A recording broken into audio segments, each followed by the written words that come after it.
without much further ado, we are going to crack on with this second episode of Elite Dangerous Horizons. So, let's talk play modes. Once you enter the game and you've either you set your profile up or you come back in to continue, you will have. Oh, if I activate the screen, that would be a good idea, wouldn't it? You have these choices before you start. Now, training is pretty straightforward, and I'd recommend if you're new to the game you run through the training simulations. This is in addition to the basic tutorial. There's some great information in there, gets you a bit more used to the controls and learning about resources and things like that, and the basic concepts of the game. It's definitely worth doing. And you can pick and choose the training you want to do for the kind of activity you want to do, but worth running through. Arena is basically a PvP fighting simulation. So if you want to if you're coming to the game to play it as a sort of a fighter pilot experience or a quick round based sort of action, that's where you want to go. There is training for that as well in the training menu, and it's completely separate really from the main game. It's not the open-ended game that the rest of it's all about. It's just a combat simulation type thing. The main game has these three different options. So the first one is open play. That is the always on, always connected universe in which every player that chooses to play like this is situated. So if you want to play against other players and come across other players in the world, that's where you need to be to come across anyone and everyone. Advantage of that is obviously there's a degree more realism to it. You're not just playing against AI ships. You can get attacked or befriended by whoever, whenever. Disadvantage obviously is you can get attacked by whoever, whenever. And as with any game like this, you're going to get people who are just determined to potentially make other people's lives a misery. And because of the type of game it is, that's going to happen sometimes. So if you don't want your ship to be blown up on a regular basis, and you're quite inexperienced, open play might not be for you. If you want to have that experience, then go for open play. Solo play is the opposite of that. In solo play, you will be the only human player in the environment. You can still be attacked by AI, and if you do things wrong, you will get in trouble. But it is an AI controlled environment, so you're not going to get victimized or anything like that. There was no trolling or any of that nonsense. So it's kind of a safe space. Private group session is halfway in between. In private group, you can play with other players, but only other players who are invited into the group that you choose to play in. There are many groups that have anything from one or two players to thousands of players in them, and you can pick and choose to join them, or you can set up your own group with your own friends and just play in an environment where, again, you're not going to come across anyone else, but you can play together and do whatever you want like that. So for the purpose of the streams, I will definitely be playing in solo play, firstly because I don't want to get caught out with any silly shenanigans, and secondly because I'm streaming live and my player name is obviously on the screen, there's always the chance that someone might go, oh, I know what I'll do this evening. I'll go and find him and jump into an instance with him and try and blow him up for fun. So rather than getting caught up in any of that, it's better if I play on solo play. So there's your play modes. Let's get into the game. Whilst we're loading, could I trouble you, Farm Like a Bomb, just to confirm that we're all good? What's your plan out the window? Oh, to blow me up. Yeah, I imagine. Yes, of course you would. Well, you could try. All good. Fantastic. I would hope that I have enough skill to resist you at this stage, but you never know. Okay, so we're back where we left off last time, which is Slavic Vista, which is on this particular planet, HR8526 Purple Natural Incorporated, operate this base in the HR8526 system. It's obviously a planetful location, but when we leave, we'll be taking off from here. So before we go any further, though, and start taking missions like we did last time, we're going to have a quick look. I'll tell you something else I wanted to talk about, is time and date. So you can see on the screen right at the front towards the bottom where it tells us where we are, but it also gives us current time and date. You'll notice that the time is 1803 at the moment, which is the same as GMT. Obviously, we in the UK here, where I am, are an hour ahead of that at the moment, but in the winter, the time will match. And the date is the same as today, but we are in the year 3306. So we are 1,300 years, or just below that, 1,284 years or something like that, ahead of that, if my maths is any good. So, but the universe exists. Is that time's constantly running. Everything's always on the go. So, if you're in game, you can't pause as such. You can't just walk away from that. The clock's always running. If you decide to walk away from your ship to go and get a cup of tea, it's always best to be in a base because you're safe in bases. But if you're in the universe, flying around, or in the galaxy, you are always at risk. So just bear that in mind. I think it's also quite cool that it's constantly running like that. It's adds to the realism, I guess. Now we'll have a look at the galaxy map, which we looked at very briefly last time. You can access this if you've set your hotkey using your hotkey, or you can access it from the side menu here. Galaxy map's always available there. Go ahead and open that up, and oh, I've got one of my wheels scrolling around like crazy for some reason. There we go. Let's zoom out and go back to where we were. Oh, there we are. We're over there in HR 8526. So there are many different views to this, and I did last time just zoom out to give you an idea of scale. So we can see, even if I zoom out just this little way here and say click on this star, that star is 116 light years from where I am. Now, we were jumping around last time in our ship, and we were maybe jumping once or twice to get to different systems. This system is clearly not all that far away, but if I plot a route to it, that's the jumps I'd have to make to get there. So you can see, all of a sudden we're having to do quite a lot of jumping to get to distant places, and this is just, as I say, scratching the surface. If I keep zooming out, that line is fading and fading, and we're getting further and further out until we can actually start to see the swirl of the Milky Way and the sectors.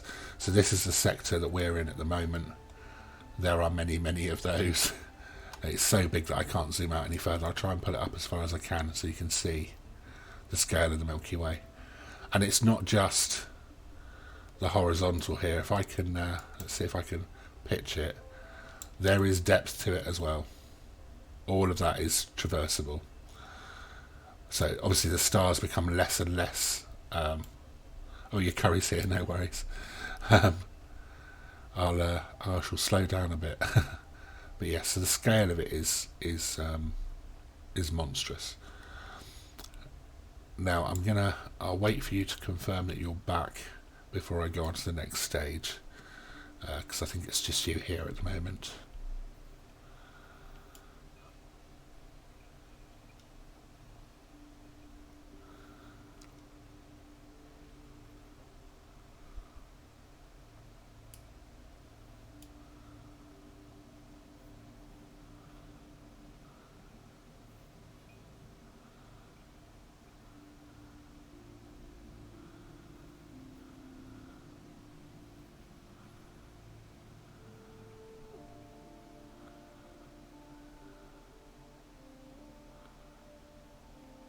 Are we back?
Have you returned, sir?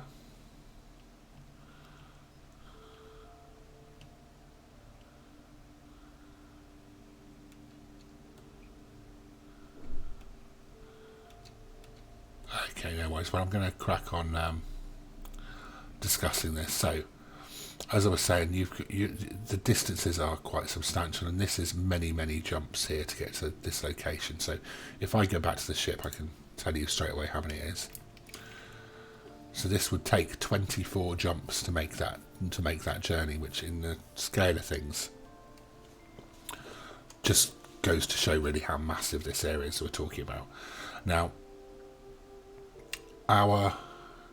there's some markers on the screen here that are worth paying attention to. So this blue marker is always where you currently are. The yellow marker here with the route symbol over it shows the next jump you're making. That will be the next place you go to if you go on with this route. You'll also see this symbol here, fuel star. Now, this is telling you the last point on your route that you could refuel at without risking running out of fuel. So it's the last start on your route that you must refuel there if you haven't refueled before to avoid running out of fuel before you can go any further. The blue webs, all these blue connections, represent, solid blue lines represent jumps you could make without having to refuel. Dashed lines represent jumps you could make on a route, but you would have to refuel before you get there. And that's why on our route that's marked in yellow, beyond that point, nom nom nom, good stuff. Beyond that point, if we don't refuel there, we can't go any further. We need fuel to go beyond that point on that particular route. And you can see how many more jumps there are before we get to the destination, which is this marker, before we have to refuel. Yeah, we'd have to go quite a long way. So we can only really make the first maybe half dozen or so jumps before refueling. Okay. Now, when you're in the bubble, that's not a problem, because the bubble is the human populated area of space, and within that, you will most systems, or a large proportion of systems, have places where you can stop for fuel, be them full-on bases or little orbital stations, whatever they might be planet-based, but there will be bases quite often, which means you can stop and you can dock and you can refuel. The alternative is to fuel with the fuel scoop. But before we go on to that, we'll talk about the bubble. So by clicking up on the top right here on this stars icon, I can see the map in 3 different ways. Realistic is what this is. So it just shows you the images of the stars and the coloration of those particular stars. So the type of star they are by colour. Clicking on map brings up more information. So you can see here we can search by who the stars are aligned to. So which of the groups, the controlling groups,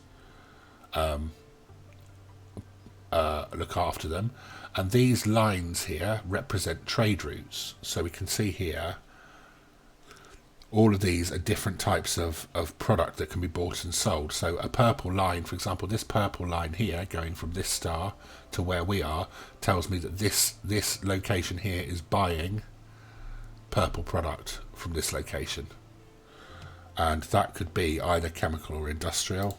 And within that, we can see all of the products that are available. So if you want to trade, that's a good way of seeing what kind of products go in between each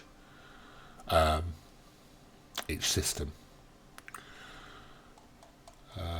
What else do I want to show you? So that's your map options. You can also change this, so you don't have to see alliances. You can see what commodities. So this tells you the colour of a star. If you've been to that store, it tells you what they import and export.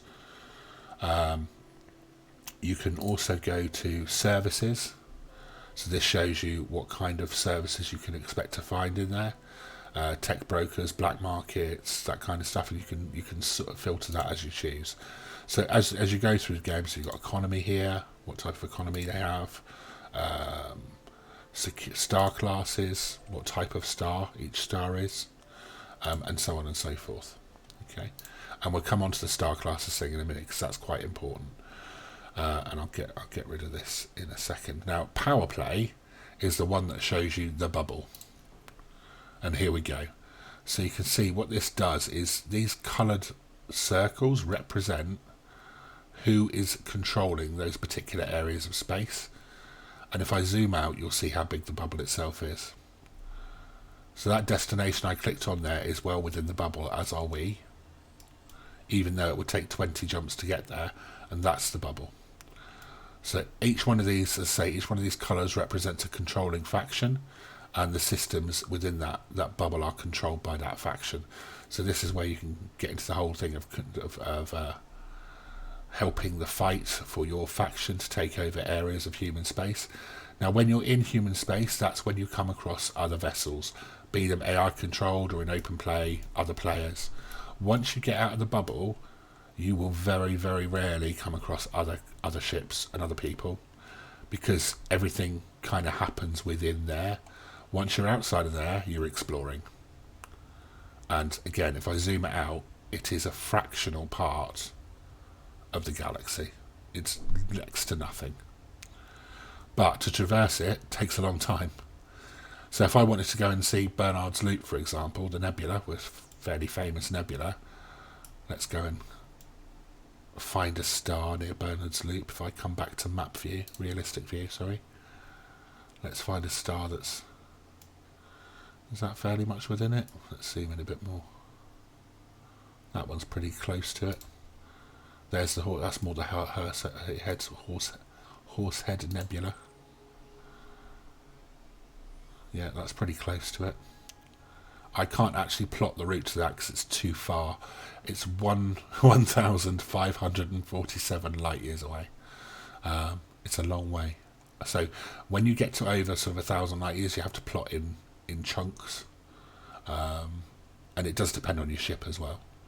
Or it might just be that I can't plot a route because my ship can, in fact it will be, my ship can only jump 7 light years at a time. There will be, between where we are now and here, areas of space that I just can't jump across. They're too big, and you need to get to sort of the area where you've got ships sort of... you don't want to go exploring too deep unless your ship can do about 20 light year jumps, 15 to 20 light year jumps. Then you're pretty safe. You can normally get past the bigger gaps. A lot of people say if you want to go a long way, you need to be doing at least 30 to 35 light years per jump. Otherwise there will be some areas you just can't get to and you might get stuck. But to begin with, we are stuck with a ship that will only do a 7 light year jump range. So that's not going to work for us for now. But it's just, again, to give you an idea of scale. Oh, we need to go down. How do I? I'm stuck. Let's see if we can.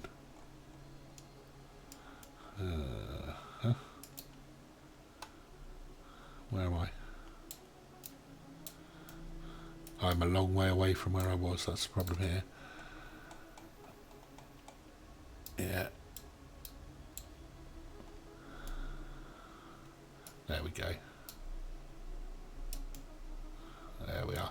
Can be quite difficult to get used to navigating this because it's so big.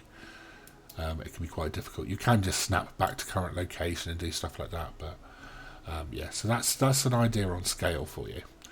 Now we talked about fuel. There's another thing that's really important when you're doing distance travel. Not every star, even with a fuel scoop, allows you to refuel.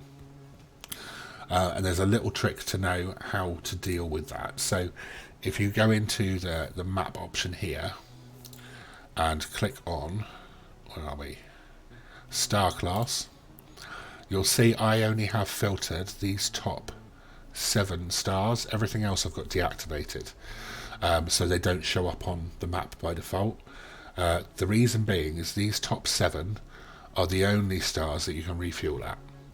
And there's a little anagram. There's a little anagram that might help to remember. Not on your well, whatever you want to call it. A little thing to help you remember this is KGB foam. KGB FOAM. Those are the only stars that provide fuel. So what you can do is you can filter them on this list, and you can click this button here that says Apply Filter to Route. That means whenever you plot a route, it will always try and make that route only go through the stars that you have selected here. If you're finding that you can't plot a route to somewhere, it will probably be because it can't make that route if you only have these stars selected. So you'll have to select the others or turn off this button to allow you to make the route. But you need to be very careful if you're doing that. There are some areas of space that are what they call dark areas, which have very few stars, and the stars that are there are of these duller types that don't provide fuel.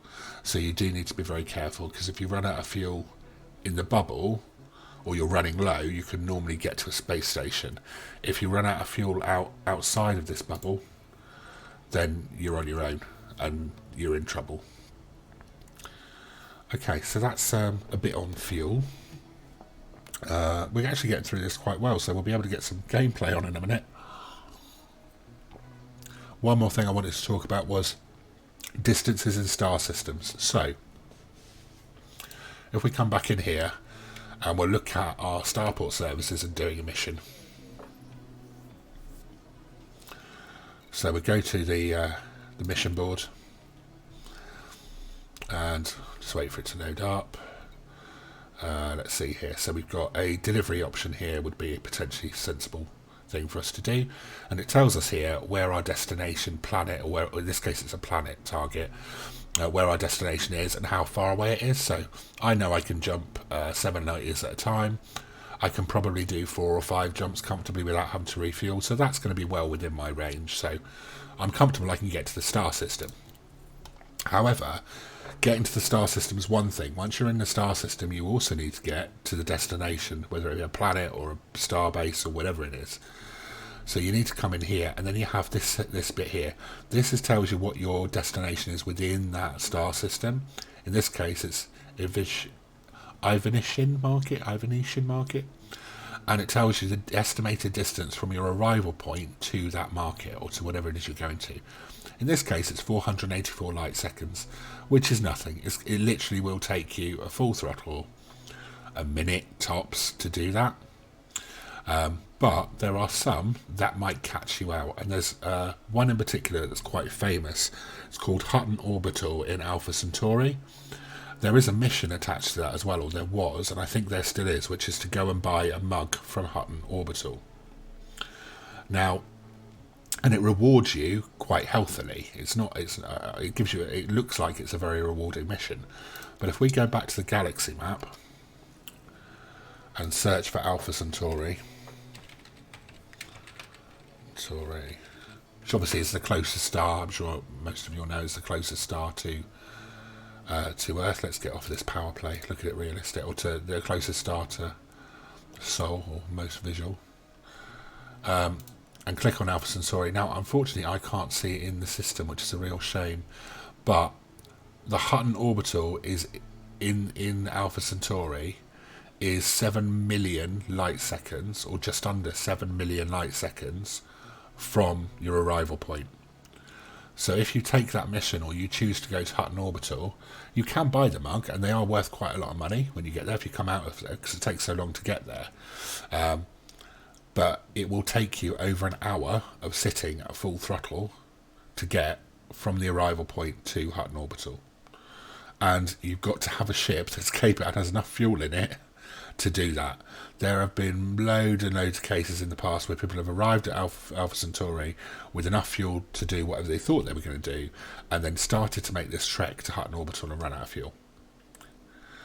So it is a very famous one to watch out for, and it's worth doing. It's kind of a rite of passage thing within the game, is making that flight. We all do it at some point, but it is an hour at least of sitting watching very little happen as you fly to this one random base an hour away from the star that you arrive at. And there you can see it is, as I say, our closest.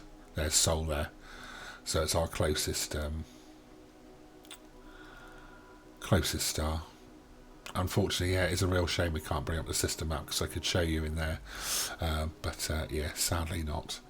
But yeah, you can see within distances within system maps as well. So if we look at the system map for our current system,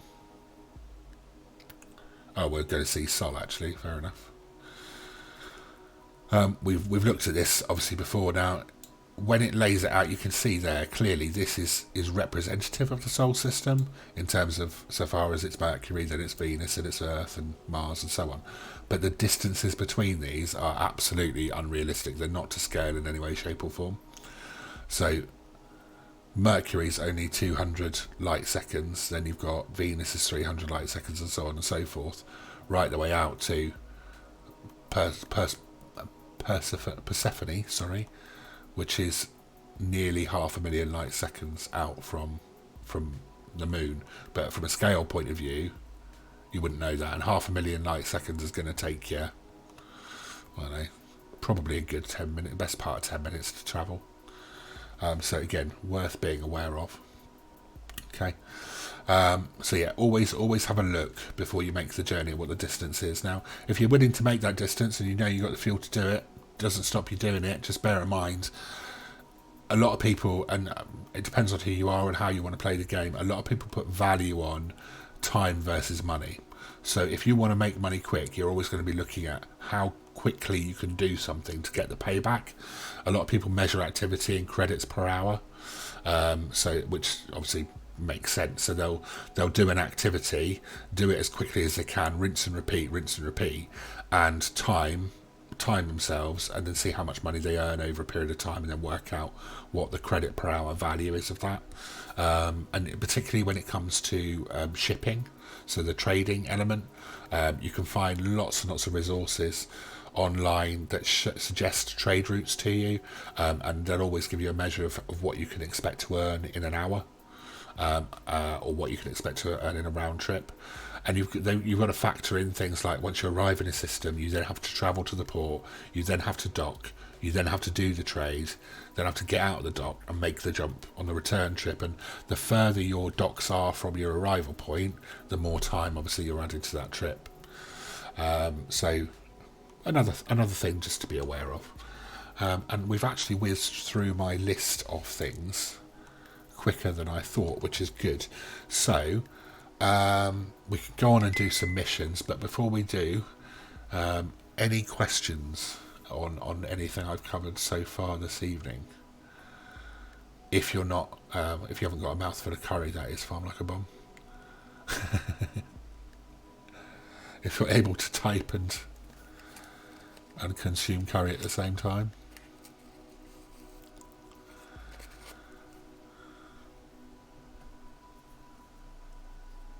You do have questions. Go for it.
Oh, I do apologise. Yeah, I am mic off on her.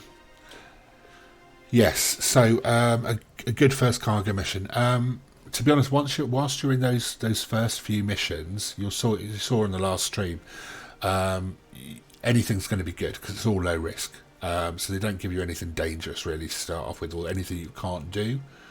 Once you've finished that and you've flown outside of that protected area, like we did at the end of last stream, and earned that 100,000, from there on in you might want to start being a bit more picky. So look at the value of it, but also look for risk. So the value of any job is a little bit about the distance, but a fair chunk about the risk involved as well. So you can see here, delivering 3 units of hydrogen fuel cells, it's got a bigger distance to travel than this mission here, but it's only delivery, so it's a very low payout. This mission here is to go and find someone and assassinate them. Now obviously there's a lot more risk involved with that, so the payout is significantly higher, even though I'm not going to have to go very far to do it. So the value kind of is a good guide to how difficult it's going to be and how dangerous it's going to be, also how far it might be. Really long distance missions for tourism can take you hours and hours to complete, but you can earn tens of millions for doing them if you're willing to put the time in. If you want quick reward, then that's when you start to come away from the mission board and start looking at things like shipping yourself, getting yourself a ship that can carry lots of cargo, looking at market prices, and trying to find a good route. And you can use online resources, websites, to do that. EDDB is a popular one. So I think what we'll do is let's see if we can get a mission that's not another planetary one. Or we might have to do one of these take down a known pirate jobs. See if we can go and knock someone out of the sky. The problem with that is we don't have the ability to interdict, so we might not be able to do them. In fact, I don't think we will be able to do them, and we can't do mining really. Let's have a look, see if it's an FSD interdictor will enable you to pull the target out of Super Cruise. We might be able to get one fitted. Hi Rock and Plays, how are you? Thank you for joining the stream. Good to see you.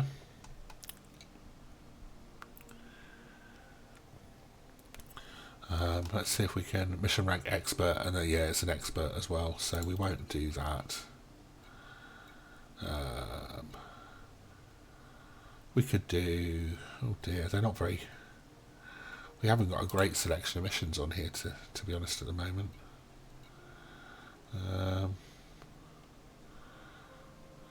That aren't planet related. What have we got here? We've got a couple of, we've got a courier job, a couple of courier jobs. That's another courier job to that same system, so I'm sure I saw another one. Oh no, that's to planet.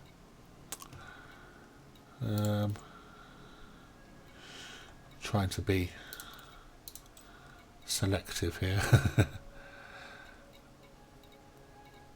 But I'm coming up short on. We might just have to do a cheapy job to get us somewhere else. I'm trying to earn too much money too quickly, that's what it is. Let's just do that courier run.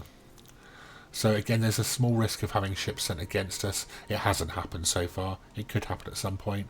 This is a nice easy one to get to as well. It's only 107 light seconds from Hawley Dock, and given the system's only 11 light years away, we'll be there probably in 2 jumps. So I'll go ahead and accept that. And before we depart, we need to plot the route. So the easiest way to do that is to go into the job and open the galaxy map, and that will automatically highlight the destination star. Because we don't have the map for that system yet, we can only plot the route to the star. If we had the map, we could click on the map, and then we could go in there and plot directly to the base. But we'll have to do that when we arrive in the system. So we'll select it and plot the route, and it's just 2 jumps from where we are right now. So let's go ahead and get on with it.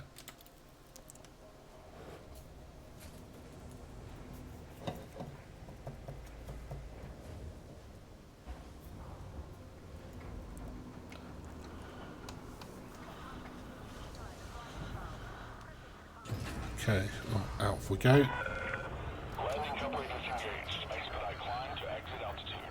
So we need to get off the planet, so we're going to climb at full speed, and the best way to do this is to point straight up and then boost, because until we clear the surface and get up to a certain altitude, we can't make our jump.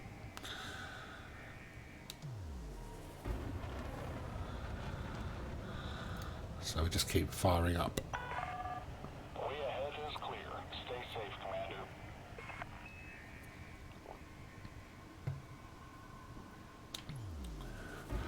You'll notice to the point I made about energy charge.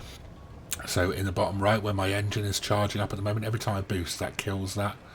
If I reduce the engine charge, you'll see all of a sudden it wasn't charging. I'll do that again in a second.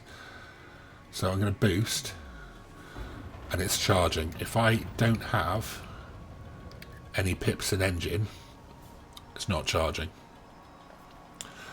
So that goes back to my point about balancing your power and putting it where you want it or where you need it.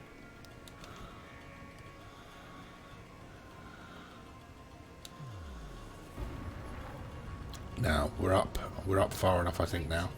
So now I'm able to charge the frameshift drive, and it's telling me to point towards my exit point, which is over here.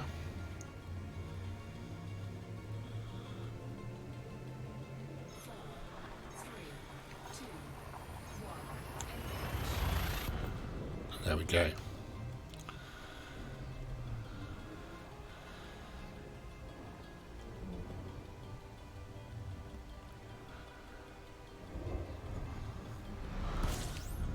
Right, looks like we can fuel here.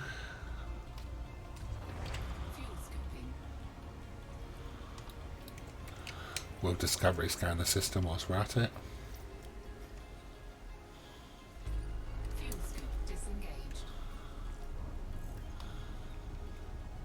And I will show you in a bit why I've done that discovery scan.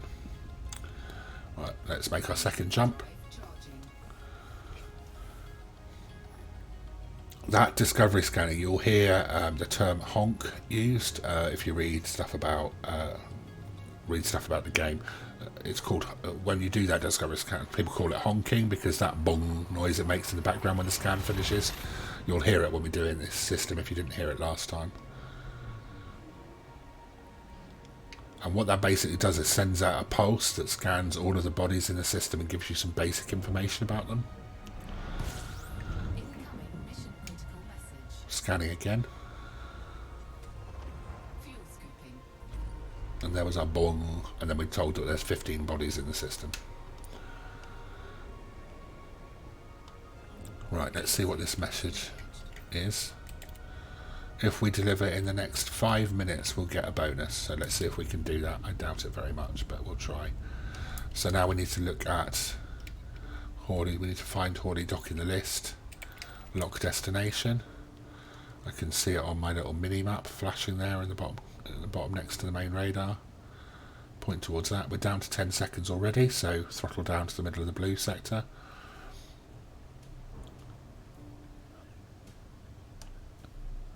And let's go for a nice clean approach. And again, because I want to be nicely lined up with the entrance port, I'm going to try and get between the body and the system and the dock as well aligned as I possibly can. So that way we don't have to travel too far to get to the entrance when we drop out. And we're on a pretty good line here. I'll just speed up a bit because the gravity of the planet is slowing us down until we pass it.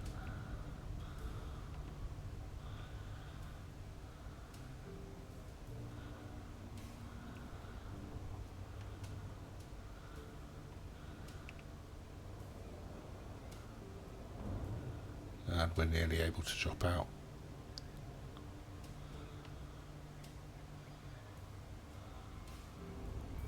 There we go. And there's the entrance right in front of us, so that's worked out very nicely. So I'll give it a quick boost to get within the 7.5 kilometre range. And request docking. Please follow standard docking procedures by order of the Imperial Flight Operations Bureau.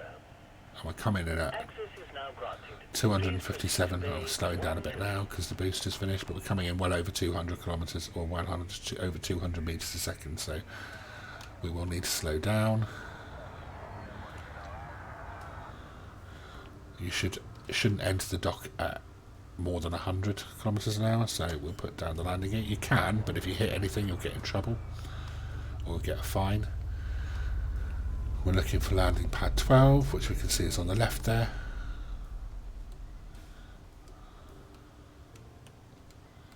So get ourselves nicely lined up. Bring her down slightly, slow down until we get the... There we go, that's not too bad at all. enter the hangar and starport services. So I'm not sure if we made that within the 5 minutes, but we'll soon find out. Lockdown procedure initiated. The Imperial Flight Operations Bureau Landing the mission. welcomes you to this facility, Commander. I'm not sure if that's better than the original or not, but we'll take that 14863. Yeah, we got more. So the base was 14 and we ended up with 19,000 credits, so we got our bonus. Which is good. So that's that mission done. Now, whilst we're here, we're going to Universal Cartographics. Now, by scanning systems, we get information about those systems, the bodies within them. Once you are a certain distance away from those systems, you can always sell that data. We are too close to these systems that we've scanned, so we can't sell the data. Yeah. But the way we get this is by doing, and the way we get the really high value stuff is by doing detailed scans. And I'll show you how we do that on our next jump. So let's go to the mission board again. And oh wow, okay. So there you go, there's an example. If you had the time and the patience and a decent sized cargo hold, boom time delivery of 3,043 units of tea for 5.5 million. But you'd need a big cargo hold and a lot of patience. So you'd want a ship that could do that jump in one go every time. The arrival point is very close to the destination, so you wouldn't have to travel very far each time you get there. But obviously, you can't do that in one hit. So you'd and you've only got 23 hours real time to do it in, so you'd have to be quite dedicated. Yes, you can. Yes, it's a wing mission. Yes, sorry, yeah. So you can do that with other people, which I believe is this little blue icon here. So you can share it, but still, it will be a challenge. Right, let's see what else we've got in here. Internal report delivery for 26 grand. Let's give that a go. It's a couple of jumps away, but money's money. And that will do for now. So let's get out of here. Oh, do you know what I didn't do then? I didn't refuel. I did say to you, whenever you can refuel, refuel. You don't want to get caught short. Right, let's get on the way. Whilst that's happening, let's plot the route. Again, we don't have any system information because we've never been here before and we know nothing. So it's actually, I think that was 3 jumps. Yep, 3 jumps. So we'll do a couple of scans on the way.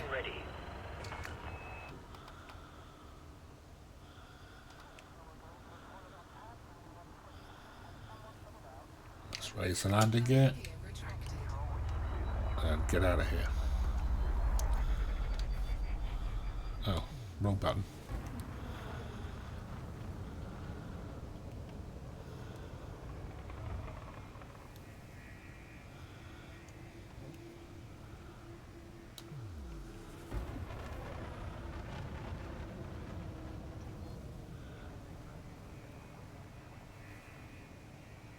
Okay, mass lock's gone.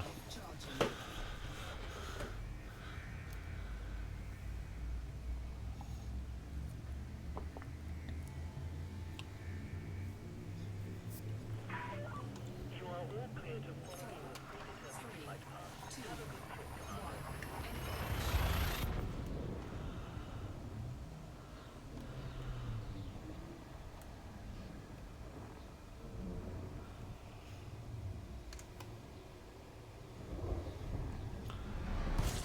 So we go, we've arrived. Whilst I'm refueling, I'm going to scan or honk the system. System scan complete. There we go.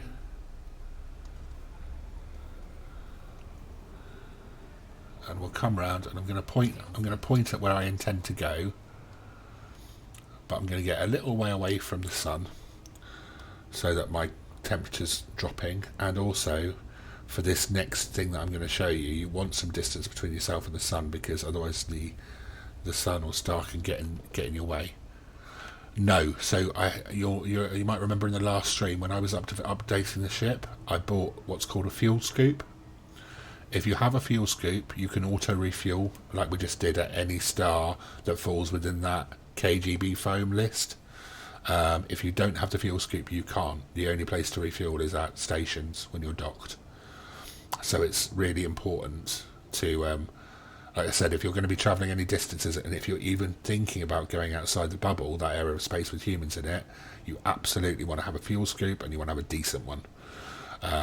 And you've got to take into account how quickly it charges as well. So this little sidewinder, so yeah, pretty much it's always something I want to have. I don't like travelling at all without one, because if you run out, you're in trouble. Also, the heat gauge to the left of your main display. At the moment, you can see my temperature is 32% of maximum.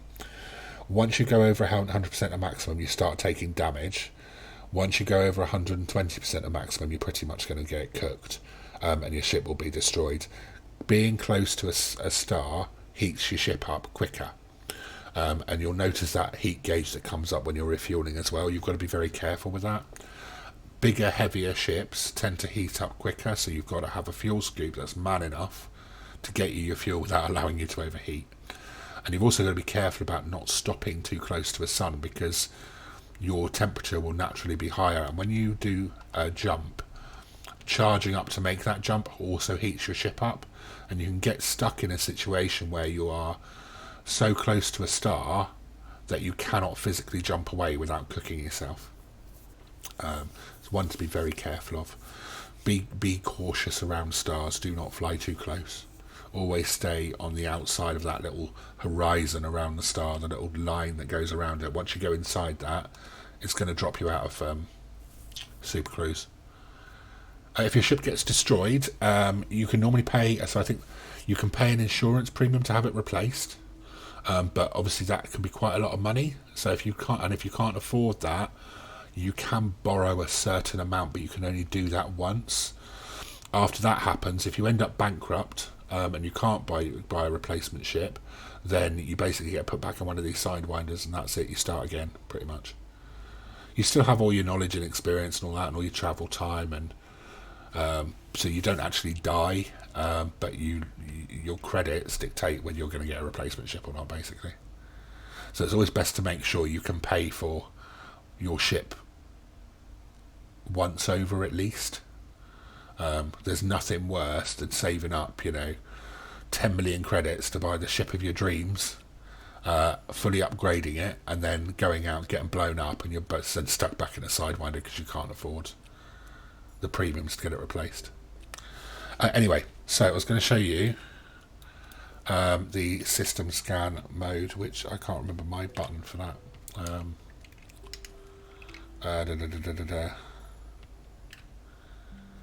I can't remember what it was.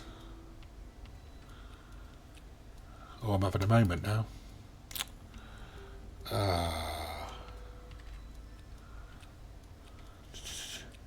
Let me think.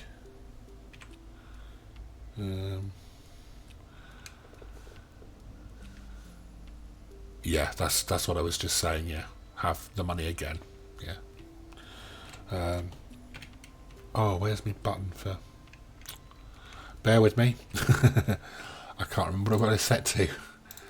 Controls. Detailed surface scan.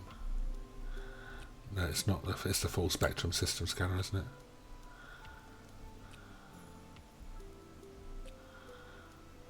Oh gosh.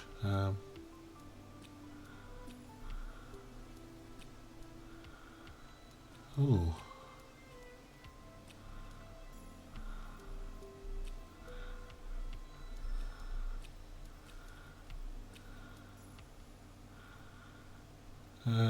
Where are we? Oh, of course it is. There we go, F.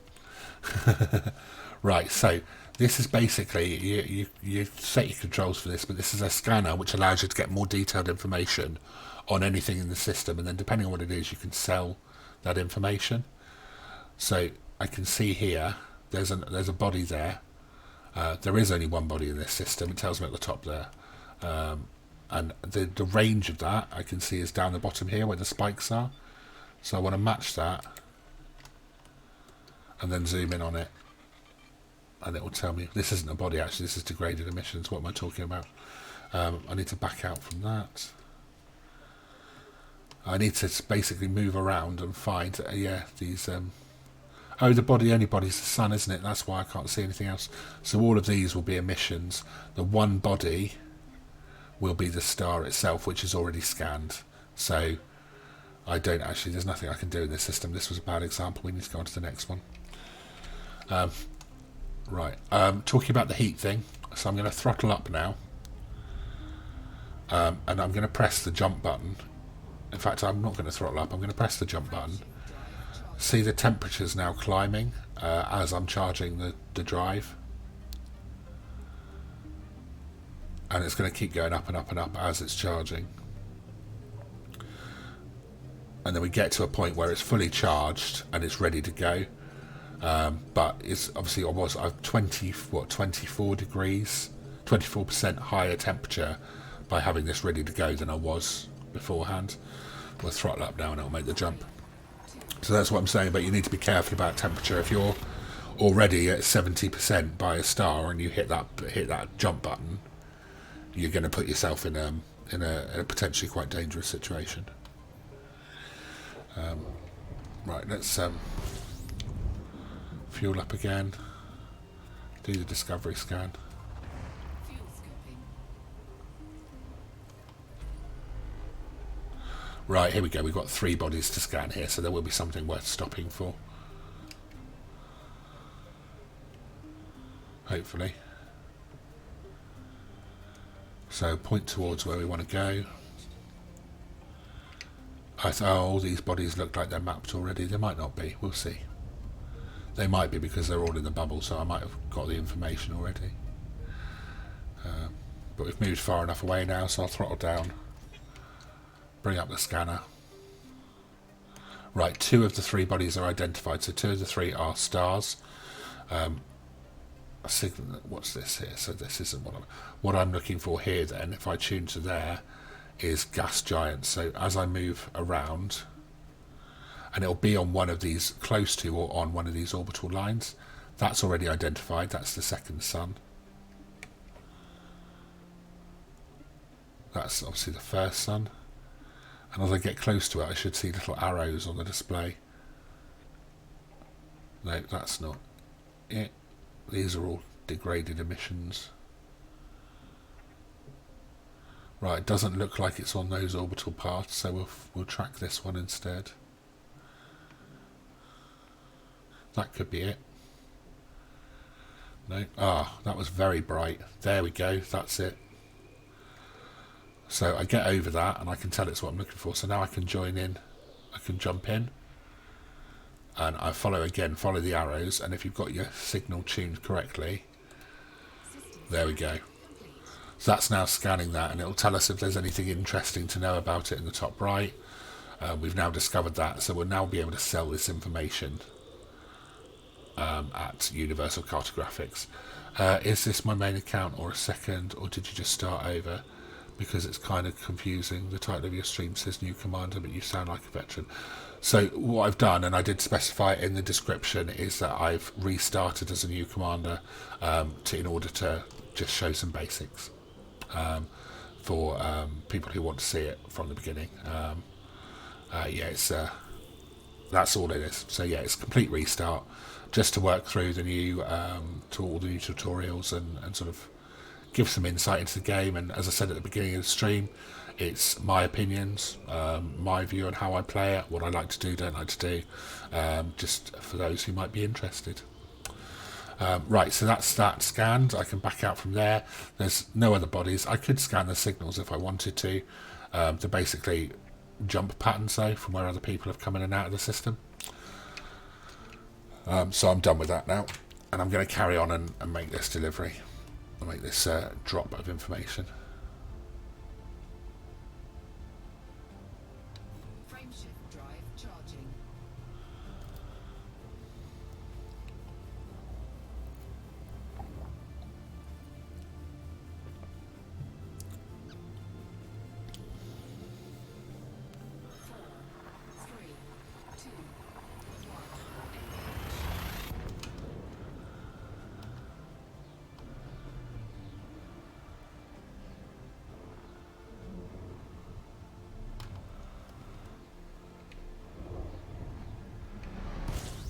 Okay, so okay, we have another time bonus.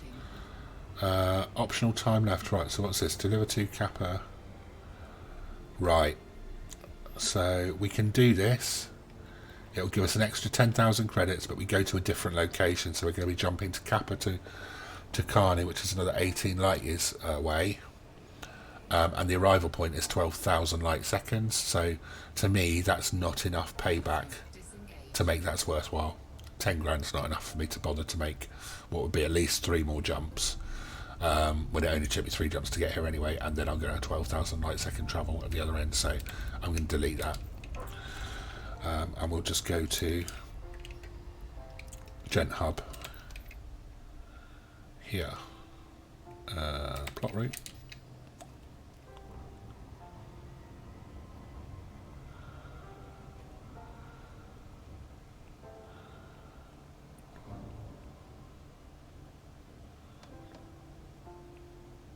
Which won't take us long at all, so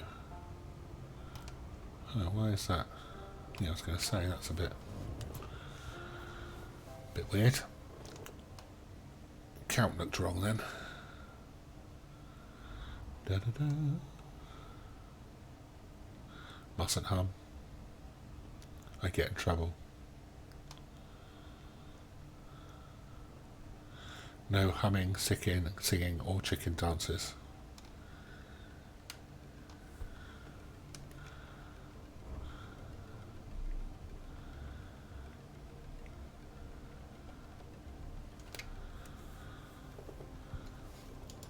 Have a little look around, see if there's anything interesting here. That nice looking nebula up there, that might be the horseshoe, I'm not quite sure from our orientation. It looks a bit wide, a bit round for the horseshoe. The lightness there is obviously is the Milky Way itself, as we're looking towards the centre of the galaxy.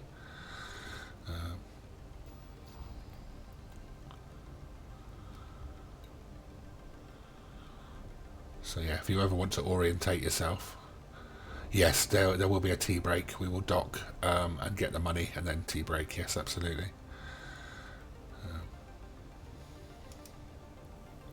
Take it someone else is thirsty. Won't take long now, within a minute.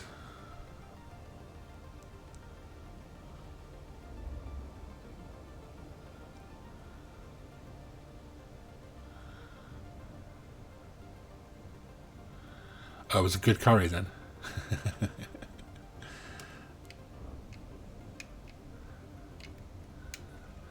Just realised we didn't ping. Now with a bit of luck, this will be awesome curry kit. With a bit of luck, this will be far enough away from our earlier jump points to sell a bit of data whilst we're here.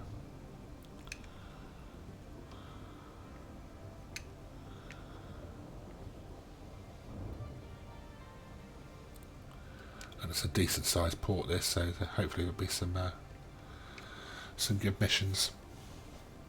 We can get a few more quid, and I did say I'd try and get a new ship in this stream, didn't I? If I remember.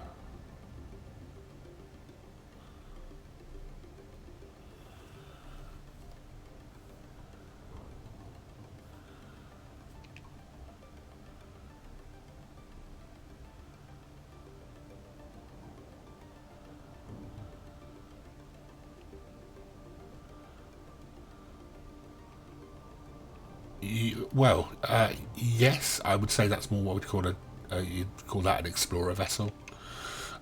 So yes, you can absolutely kit yourself out just to go as far as possible. A research science vessel for you. Yeah, I mean, you need to earn some money first, because you need a decent, like we were saying at the start of the stream, you need to be able to jump significant distances, and you need some cash to be able to get the kit to do that. But yeah, you can, for reasonably cheap, you can get out a decent explorer's vessel, and we can get something worked up for you, like a plan to aim for. I can have a look into that for you and see what might work as a good starter.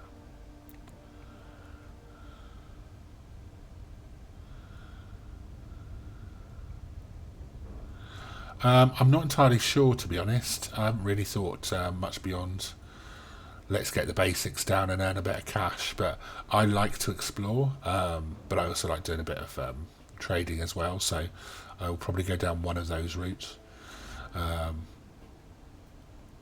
Probably start with a bit of trading to earn some cash, and then kit out for exploration. I guess it's just Celeste, Papa, Hotel, Echo. Permission is required before docking procedures can begin, Commander. I'm not sure how exciting the exploration will be on a stream. Not that I'm big on excitement, but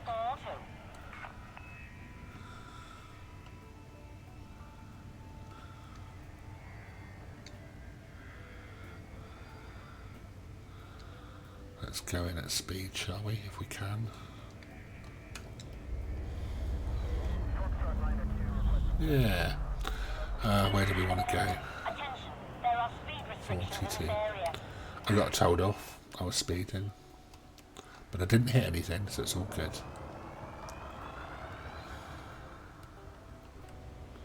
Landing gear deployed. Yeah, chill channel. Definitely a chill channel.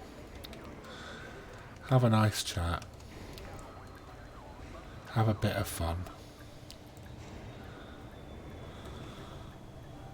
Not too serious. And take our time. And have lots of cups of tea. Touchdown, clear to disembark. You're so stressed. Commander. You're not supposed to be stressed. I guess there's a fair bit to learn, isn't there?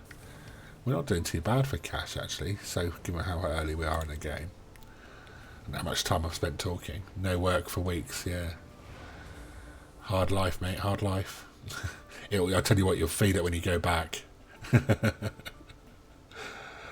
let's take that. Okay. Right, it is that magic time of the stream where my technological prowess comes to the fore, and we all marvel at what can be done. Graciously so, of course. Give myself about 5 minutes. That's about right, isn't it? Right. Don't want to go back over now. I can imagine. In some ways, I'm quite grateful I haven't ended up in that boat. Right. I will see you in 5 minutes and 33 seconds.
Welcome back.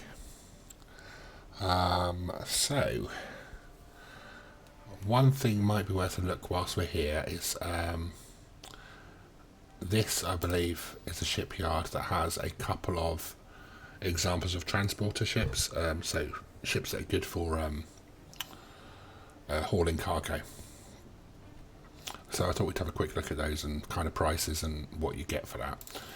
So a hauler is the very basic trade ship that has a base capacity, obviously 8 tons, which is less than I've got in here, but it can be, you have an array of beverages. Oh, well done, sir.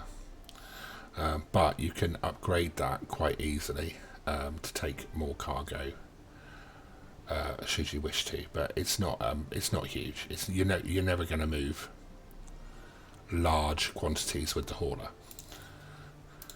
We've then got the Type 6 transporter, which is a decent size ship. This can take, as you see here, 50 tons by default, but again can be upgraded to take significantly more. But you're looking at 1 million credits to do that. So at the moment, I am somewhat short of that number. So if we were going to go down the transport route, we'd have a bit of work to do, and that would be really if you're going to do it, it's worth going for straight to the Type 6, really, I would say, rather than messing around with a hauler. Then we've got the Keelback, which is based on the Type 6, slightly less cargo capacity, but a bit quicker. And a little bit better protected, I would say.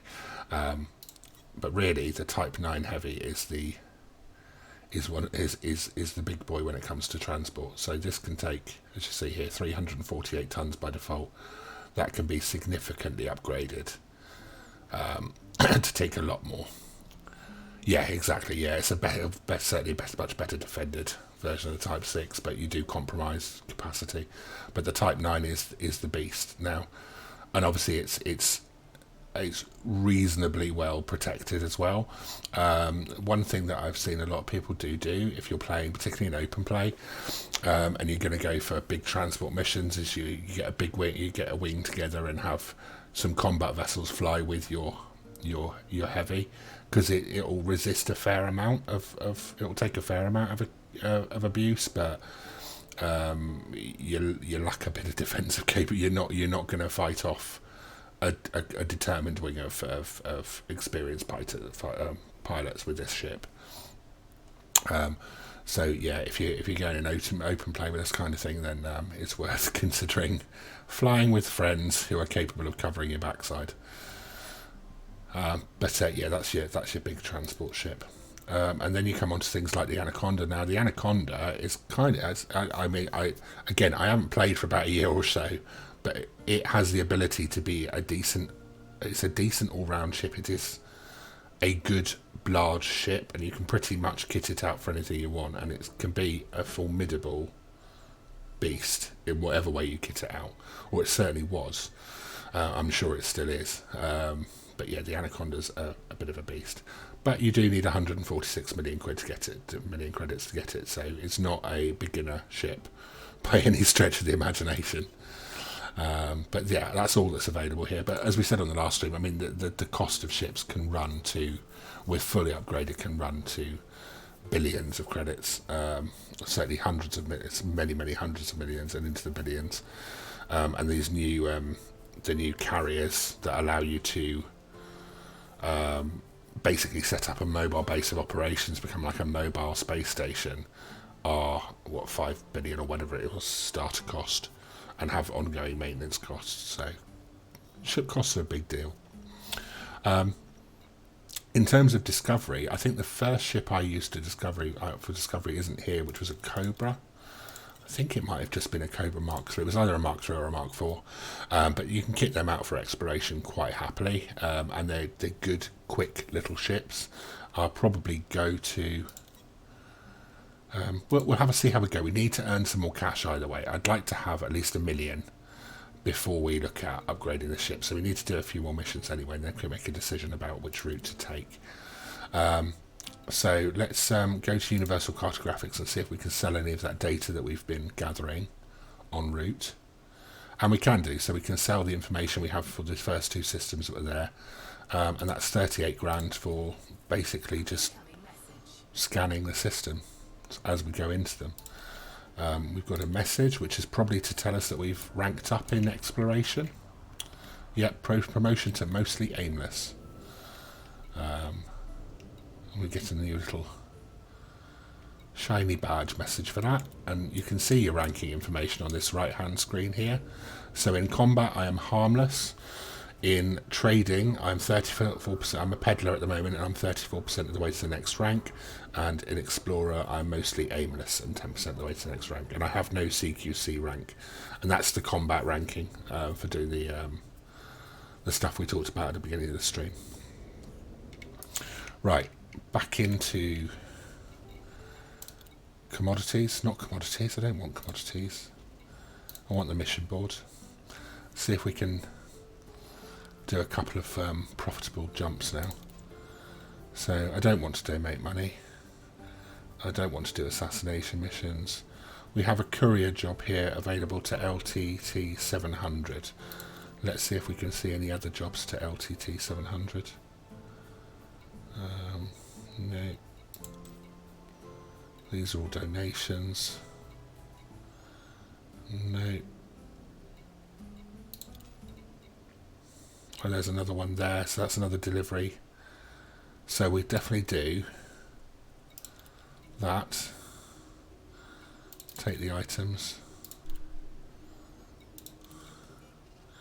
Go back to, was it this one? Courier job. We'll accept that. See what else we have.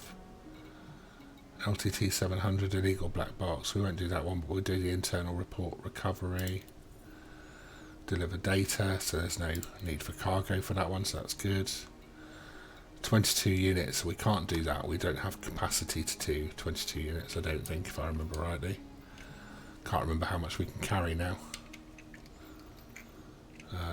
Inventory 2 of 10, so we've only got 8 cargo space left. We could do it in bits and pieces, come and go, but we don't want to do that. LTT 700, that's another illegal black box salvage. We might do one of those. There's a decent amount on that one, so we could do that for the return leg.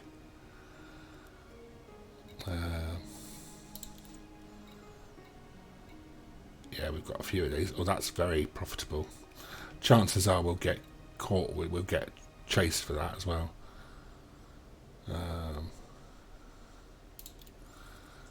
So scan the nav beacon, or use the full spectrum scanner to locate the target. Ensure you have enough free cargo space. I think it's yeah, it's just one black box.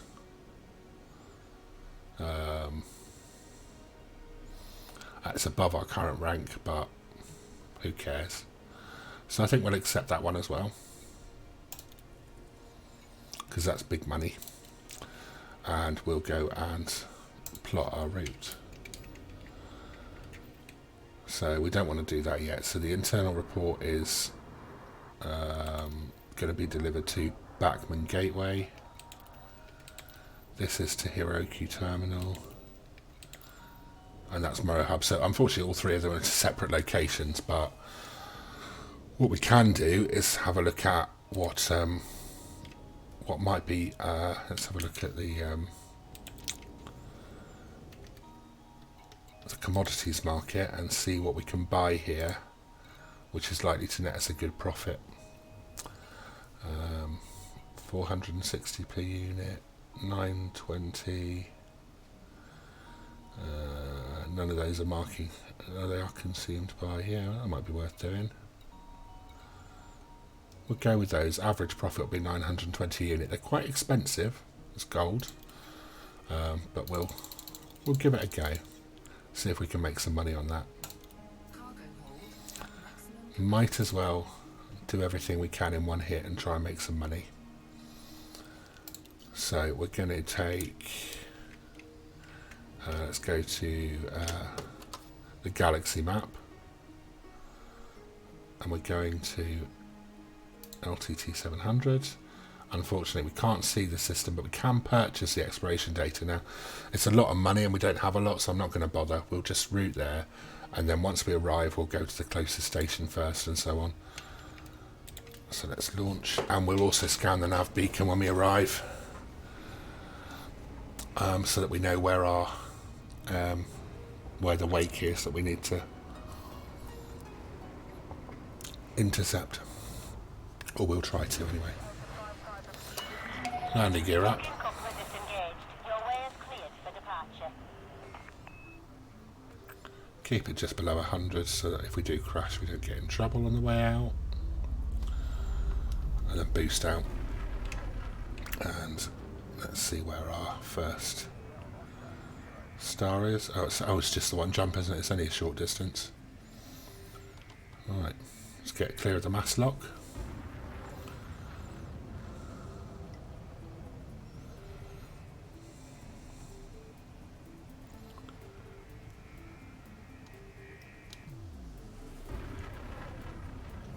There we go.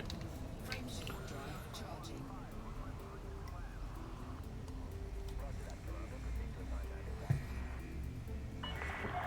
You've now exceeded the no fire zone. Have a good fight, Commander. I'll do my best. 4, 3, 2,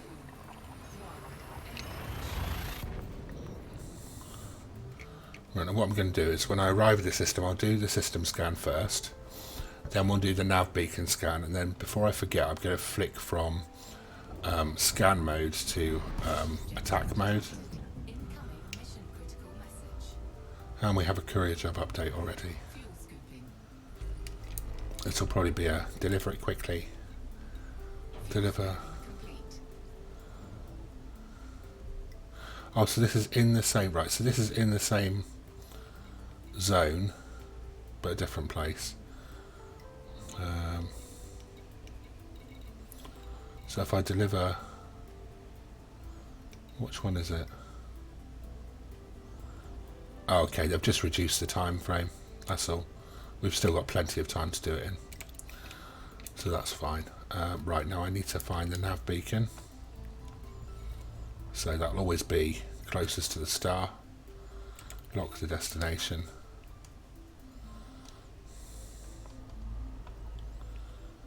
There it is, it's around the other side, so need to go round the sun.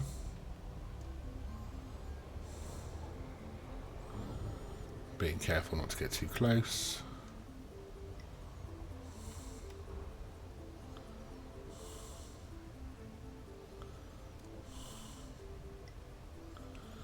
Usual rule, 10 seconds, so down to the blue zone on the speedo.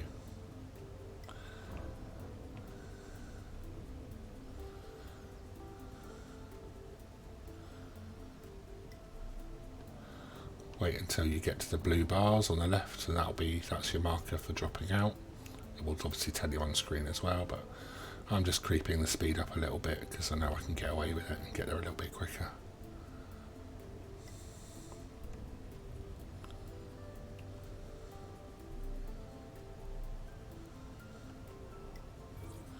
And there we go. Incoming mission critical message.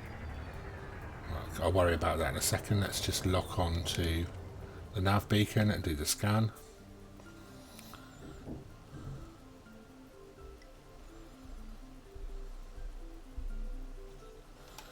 Good stuff. Incoming mission critical message. Now I'm going to flick to combat mode just in case we have problems, and that means I don't forget about it.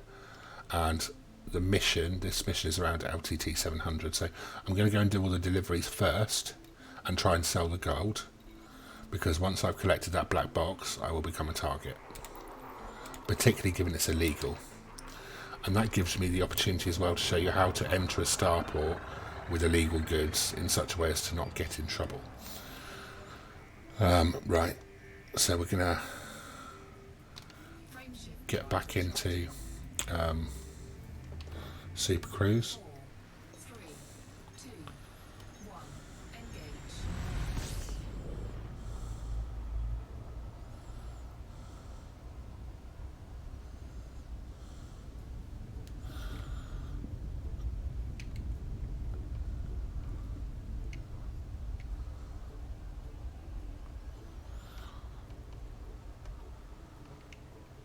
We have 3 messages now. Illegal black box operations. That's telling us about the scan. Capita Cane. So again, they want a quicker delivery and we'll get a bonus for doing it, so that's good. This is telling us target body is LTT 700. Fine. Which we already knew, so there's nothing too much to worry about there.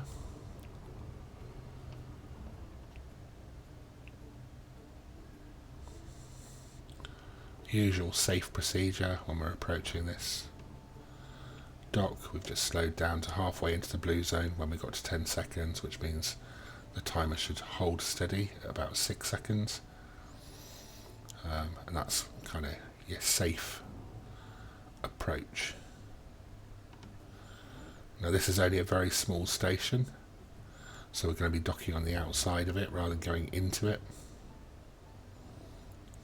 So it doesn't really matter what angle we approach from because the landing pad can be at any point. So I'm actually going to approach from away from the planet so it's quicker. We don't get affected by the planet's gravity so much.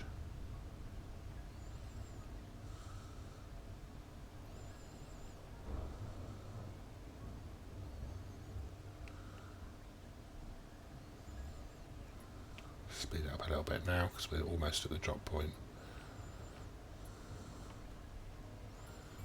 And there we go.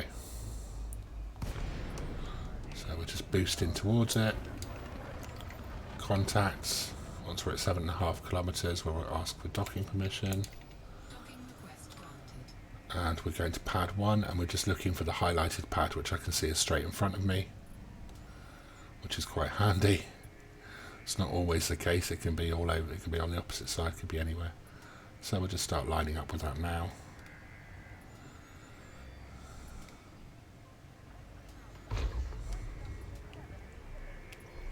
Someone's saying, I have no chance now. Well, they're not going to fire on me now because we're in a no-fire zone, and if they do, the station will attack them. So, that's good. If they were talking to us, then they're going to have wasted their time. But it does mean we could be in trouble on the way out. Now, I might have approached this the wrong way round. It can be hard to tell. We will soon find out. Yeah, I have. I think. Yes. So I just need to rotate the ship, which is a little bit time consuming, but it's got to be done. Unfortunately, yaw is ridiculously slow on this.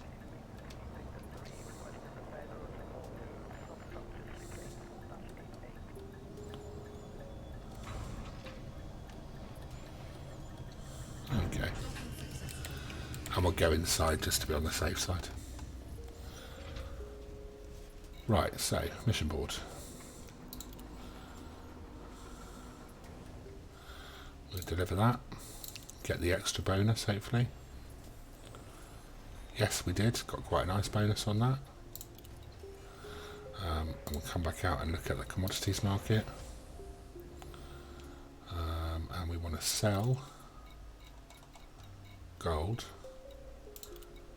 We won't make there we go. We'll make 8,700 profit on that. That's not bad.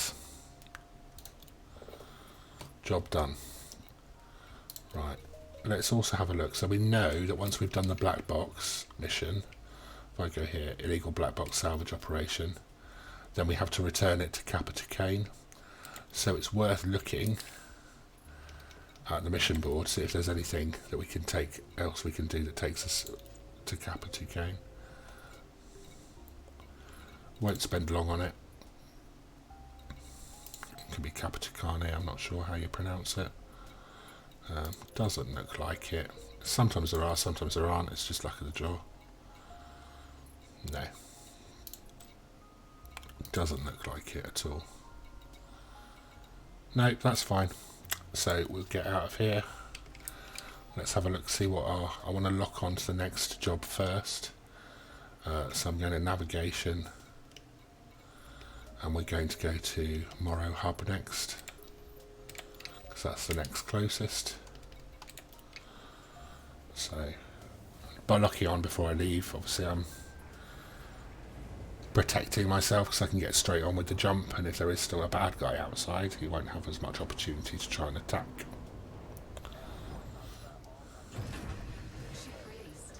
Landing gear up.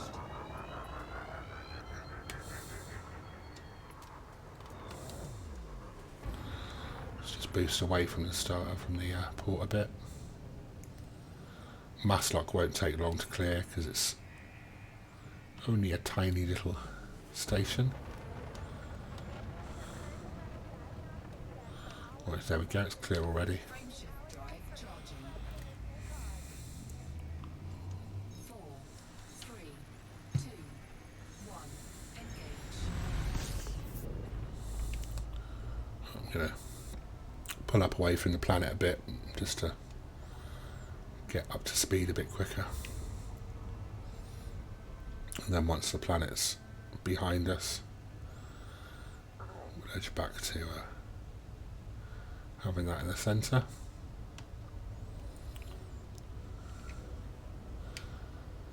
This again is just, you can see from the image that's being displayed to the left of the central console, this is just a small hub as well. It's not a big station, so we'll be landing on an external pad here as well.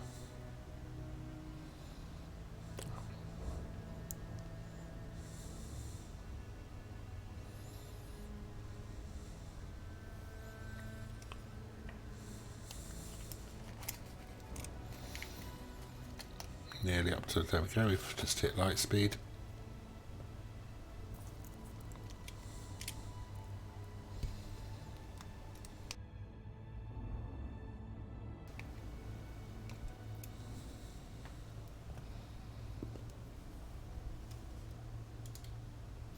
Again, we can see the Milky Way's over there.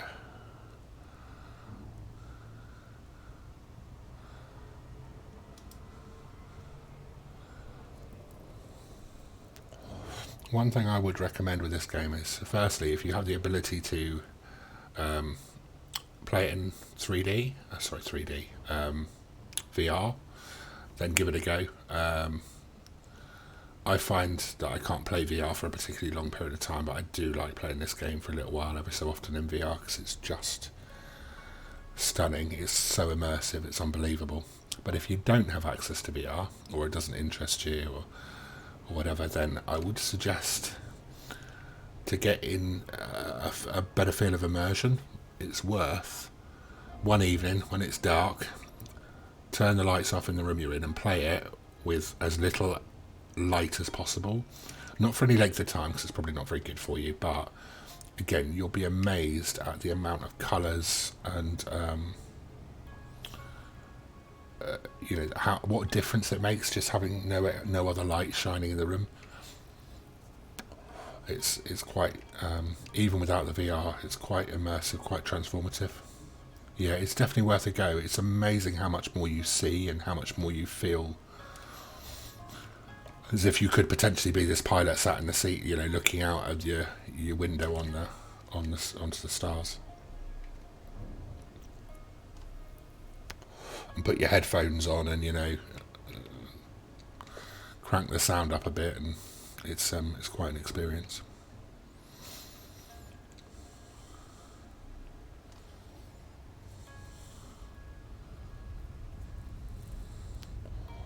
To be honest with you, that's another reason why I have as much as possible programmed onto the HOTAS, because as long as you can find the stick in there, once you get used to it and you know where all the buttons are, I was surprised how well I could fly in VR, because it's just once you know where all the buttons are, and it becomes quite instinctive, then you don't need to look at them. I mean, I don't look at the controls. It's like any game, isn't it? Once you're used to it, you don't actually look at the controls. So as long as you can locate them with your hands, then you don't actually need to see them. Plus, if you position them right, they look like they're in the same place as their... I've got an Oculus Rift. I don't know what version it is. One of the early ones. I've had it for a while. The one with the that's got the room thing as well with the two, you know. I can't remember what they're called now. There's like two sensors that you put up so it can see you in a virtual space. But yeah, I find if you position, because if you look, I'll show you in a second when we dock. You can position your sticks in such a way that, well, what am I doing here? Making a mess of this. That's what I'm doing. There it is. It's going to the wrong pad. Yeah, you can position your sticks in such a way that you can actually see them in game, and they're kind of in the right. They feel like they're in the right place. Right, let's get that gear down. That's not helping.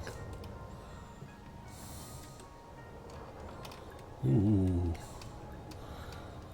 Landing gear deployed.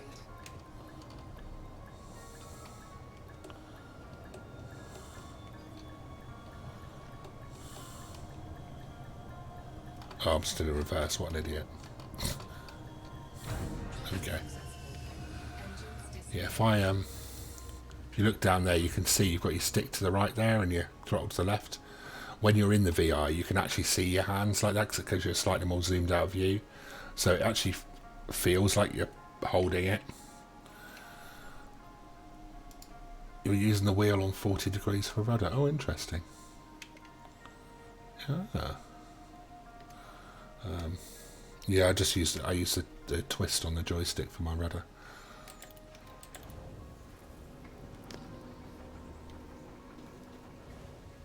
I suppose I could actually use my flight rudders. Never really thought about that.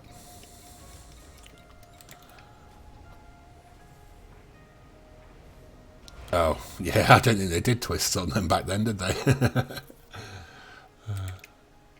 let's deliver this.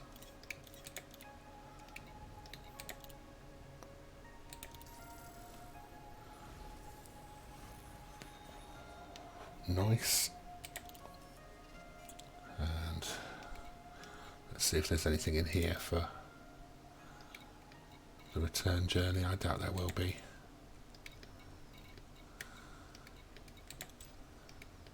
Don't look like it. Nah, it's not going to happen, is it? Right, let's... Honestly, the version of it is almost identical, but with twist. Yeah. What'd she say it was a Logitech?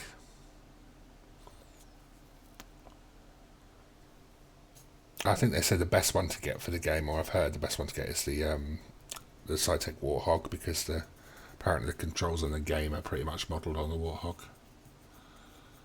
Or the Warthog's modelled on a plane and the game's modelled on the same plane. I'm not quite sure what it was, but the Attack 3. Oh gosh, I remember the Attack 3. I don't think I had one, but I remember it. It was a good stick.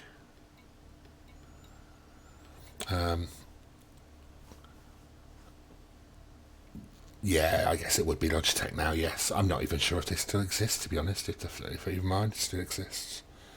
A few years old now. Oh, well, it's the X52 that I've got. I thought the Warthog was the upgraded, sort of the more metallic looking one, so I thought the Warthog was the next one up. So it looks more steel like this. Mine looks very similar, but the yeah, this is sort of in a, yeah, it's almost identical. What was I doing?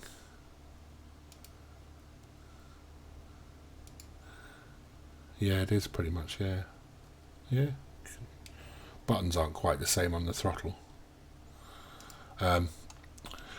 What was I doing? Oh yes, the next destination. And welcome to chat, by the way, Motiel. Thank you for joining in and saying hello. And for your comment. Courier job. So this is Hiroki Terminal, so this is a bit more out the way. Yeah, there we go. So let's get on and do this. And this is a proper dock.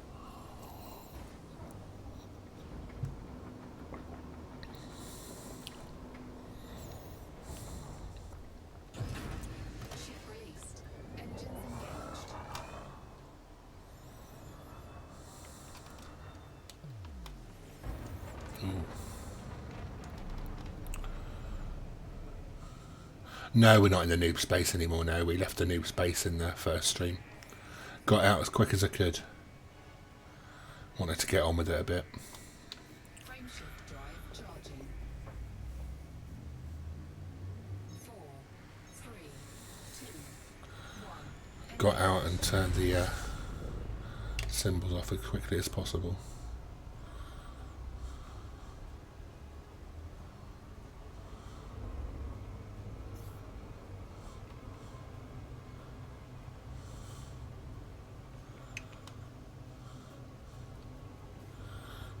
Yeah, we are deliberately playing in solo to avoid that nonsense.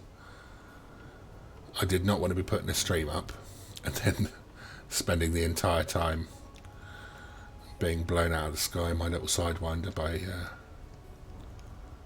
unfriendly people. This is a friendly stream for relaxy stuff. Don't have time for the nasties.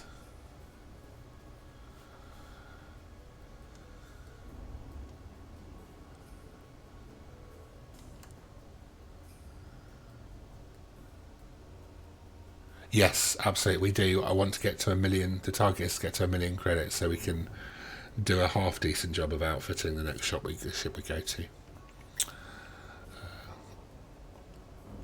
Yeah, it doesn't take long to rack up the credits if you can, well, as I'm sure you know, combine a few jobs, look out for the profitable ones, take a few risky jobs and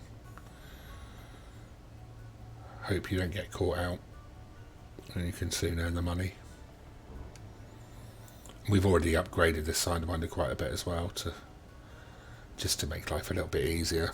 Upgraded the FSD and the power supply, put in a small fuel scoop just to give us a few more options.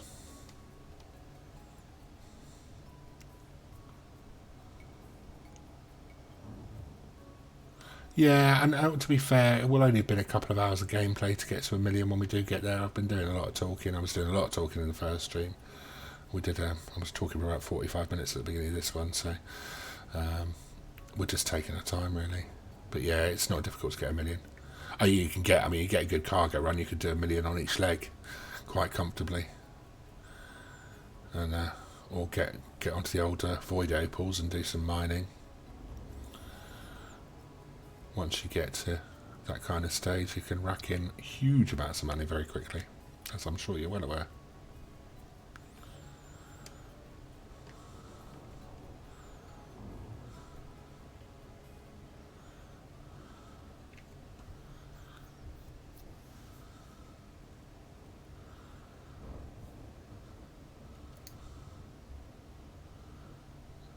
Yeah.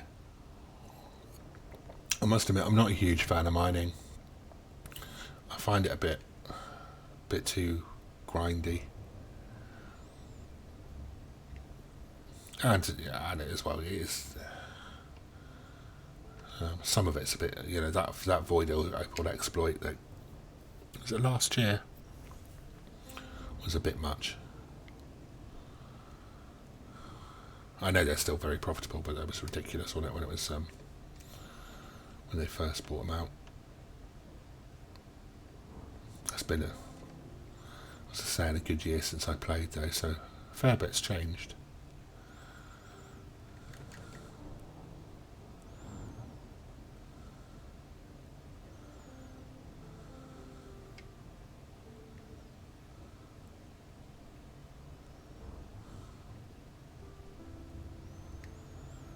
Let's try and line ourselves up nicely again. So we drop out nicely aligned.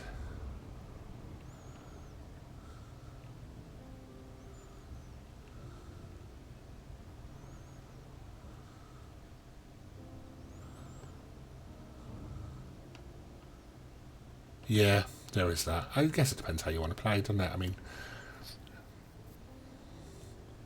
some people enjoy playing games like that, don't they? It's not my cup of tea, but I like the exploration. I like the fun of finding a good if I'm not doing exploration, I like the fun of finding a good, profitable,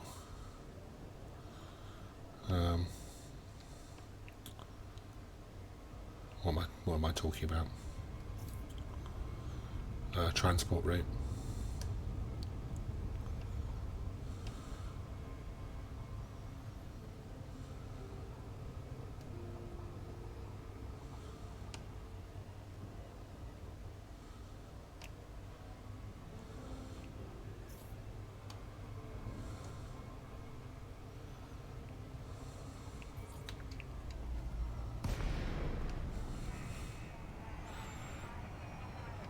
Yeah, that's true.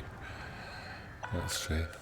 Lacey, Papa, Hotel, Echo. This Right. is Federal Flight Control. You are required to submit a docking request before landing. I have submitted Okay, a docking Commander, request. Land on pad 06. She's very bossy. Pad 6 it is.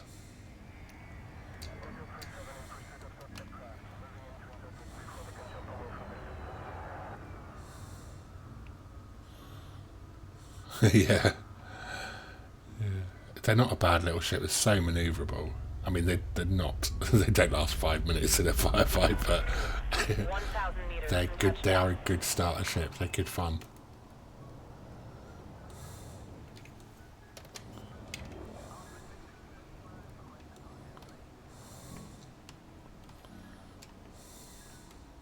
Landing gear deployed.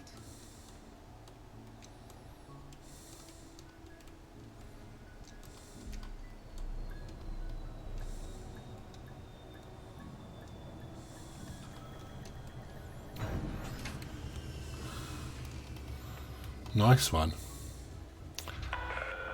See, that's the. I thought engineering was. It adds. If you're willing to do the work, it adds obviously a lot more to it. But my God, can that be a grind to do those engineering tasks? I did some engineering stuff to be able to take a ship out on Distant Worlds 2. Unfortunately, I couldn't complete it because of work commitments. But my God, it took me forever to get what I needed.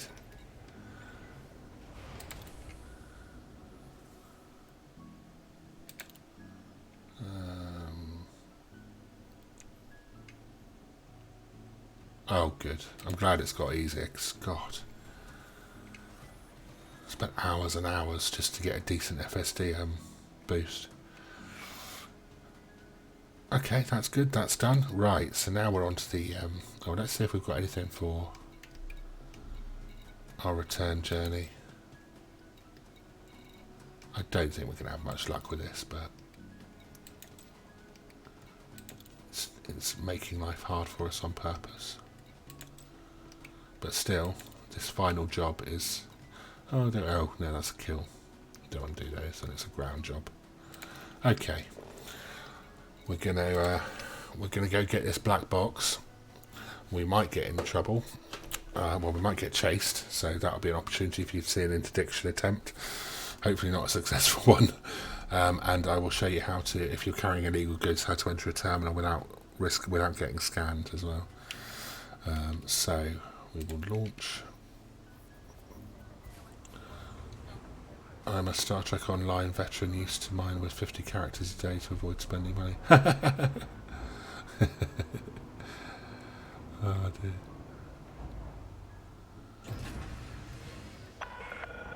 Docking clamps retracted. Go for departure. Landing gear retracted. We're off.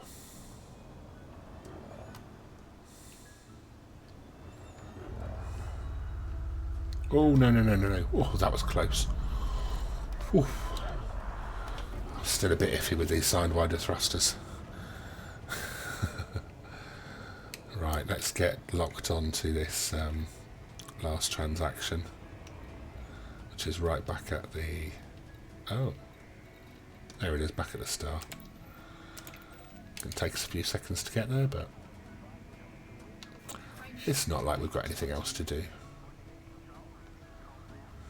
I'm just inhibited by factor and disruptive mass.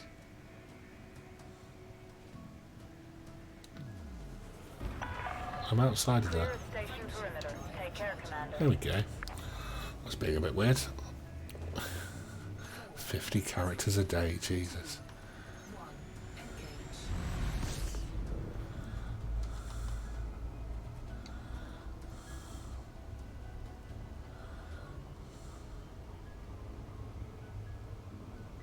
I normally find it's just a case of doing a lap of the star.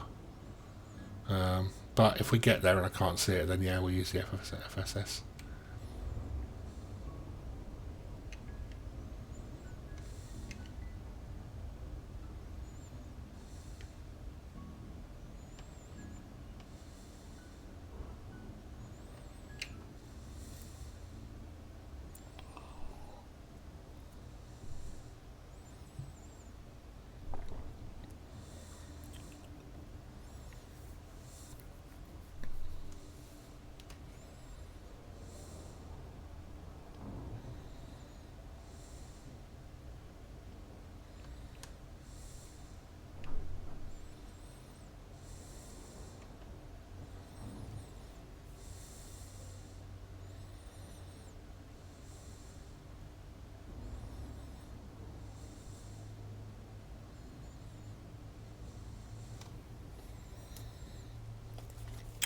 We're in Dobard Rush.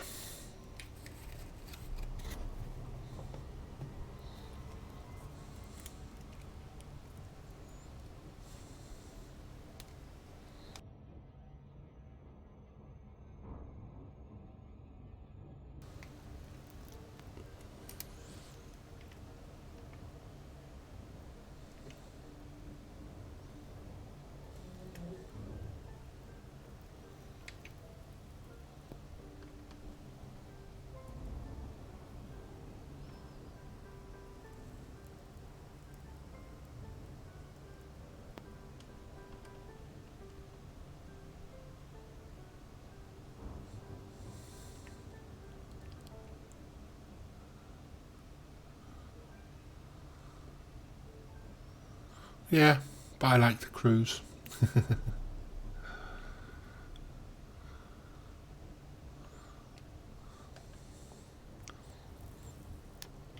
Gives me an opportunity to enjoy my drink and enjoy the game.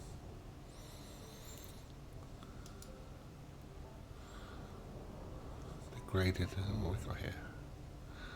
There we go. That's what we're looking for.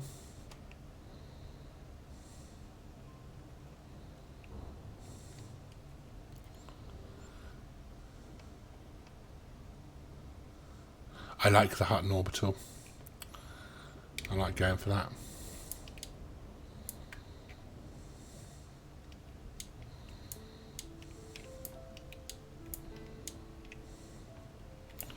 Ooh, my stick has glitched. This could be interesting. Bear with me a second. I'm going to have to... Yes. One moment.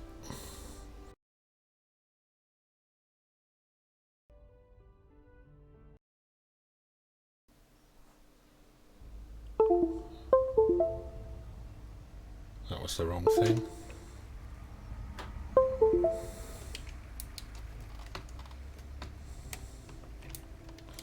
Well, this is interesting. There we go.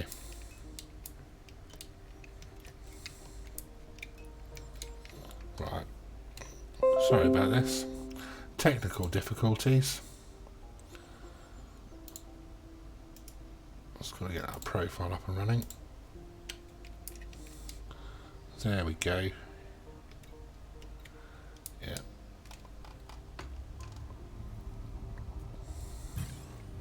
Oh, here we go. Interdiction. Not that I've got anything on board, so I need to follow this blue escape vector to get away from it. And if my blue bar reaches the top before the red bar does, then I get away with it.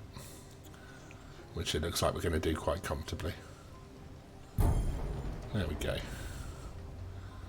We succeeded this time. But that tells me that this is not going to be as easy as I thought. Doesn't help that I practically came to a stop to mess around with my controller though.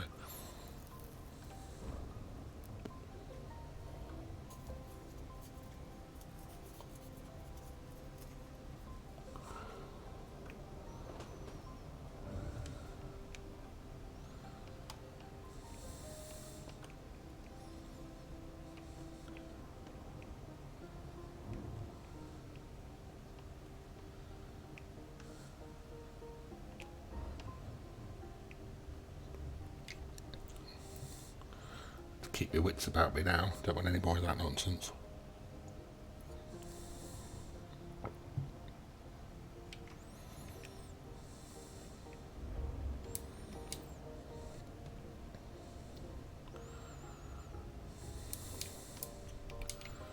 Who is this Alistair chap?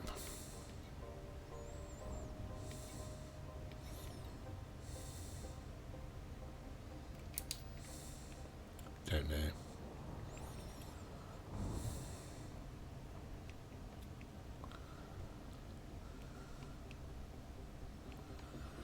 But I think he'll be back.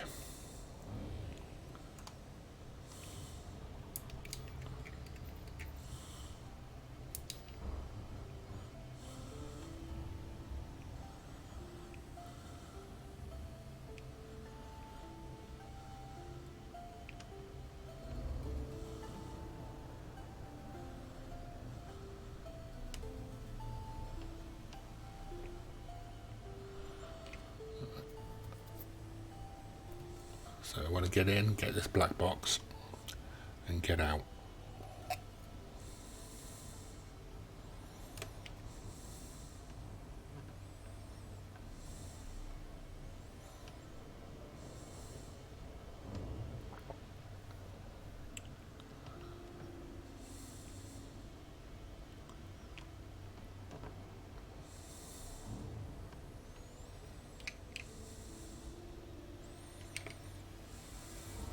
Mission objective detected.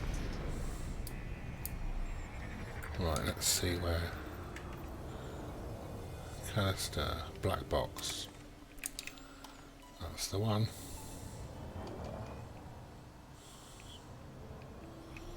Get the cargo scoop open. Cargo scoop deployed.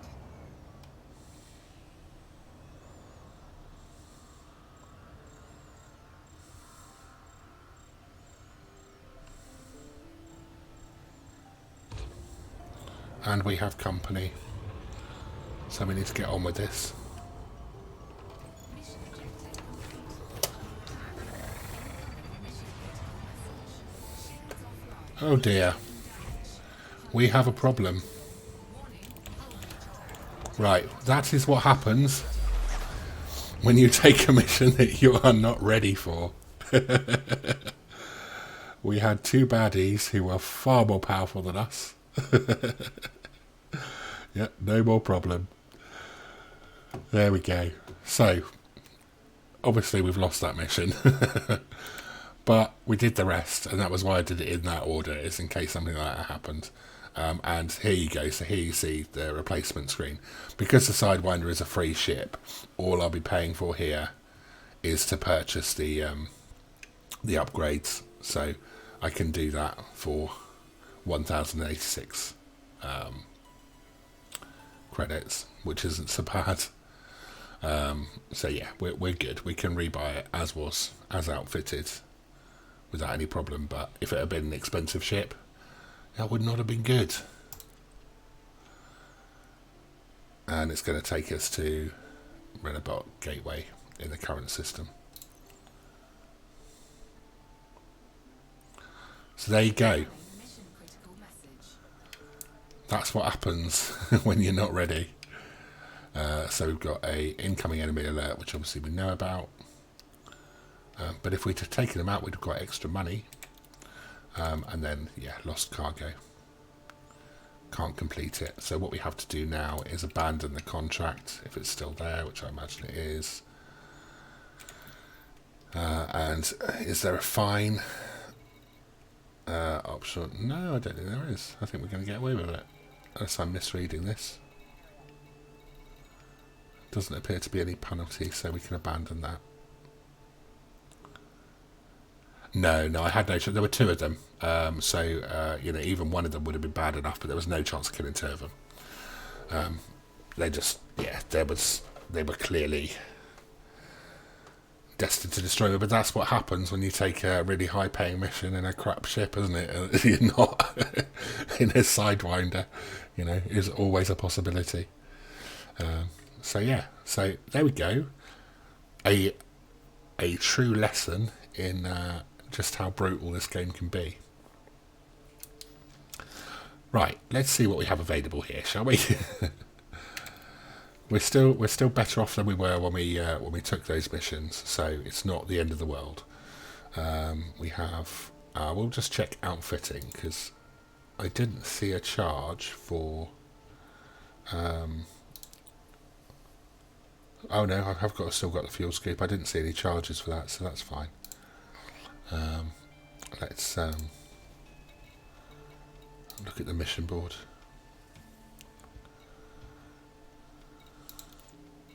I don't want to. Why would I donate money? I think we'll steer clear of the really profitable black box salvage operations. Right, shall we deliver some clothing to LT9387, LTT9387, and see if there's any more missions to there? Accept.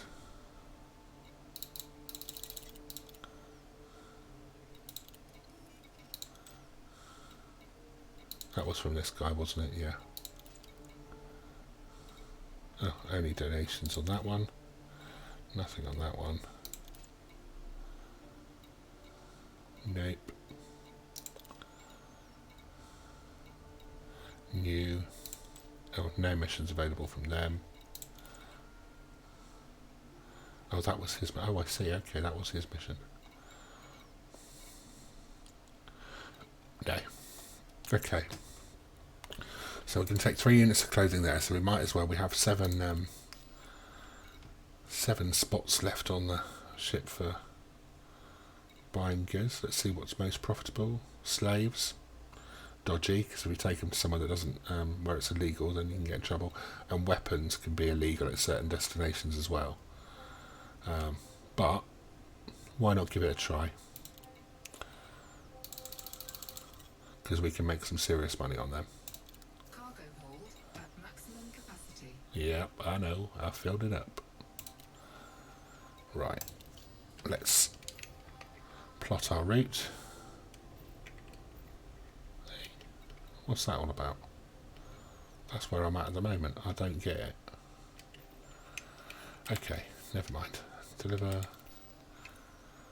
system data for where you go. Yeah, exactly.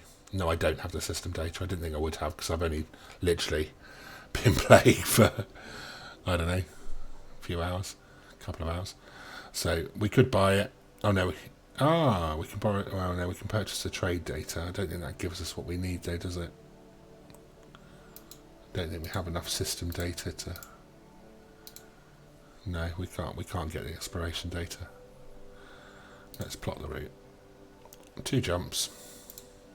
If it is illegal, I don't mind because we're going to try and make a sneak entry anyway, just to demonstrate it.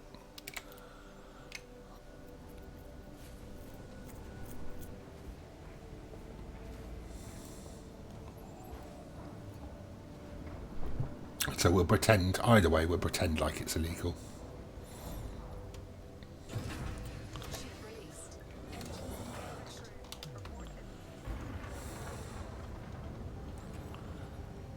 Right.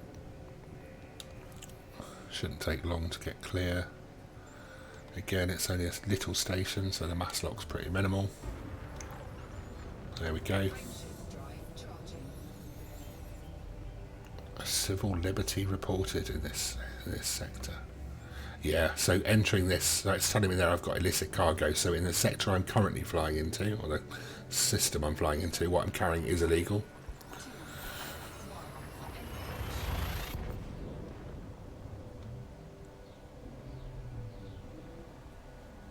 We will honk on arrival, so I need to flick to scan mode. Cargo scoop whilst we're honking. Fuel scooping. 7 bodies here that we can scan. However, given that we're carrying illicit material, I'm not going to hang around for that. Warning. Temperature critical. I know. Fuel scoop disengaged.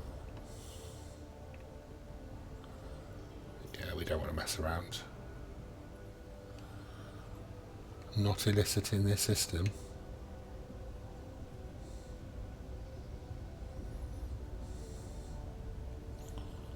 came up with a warning.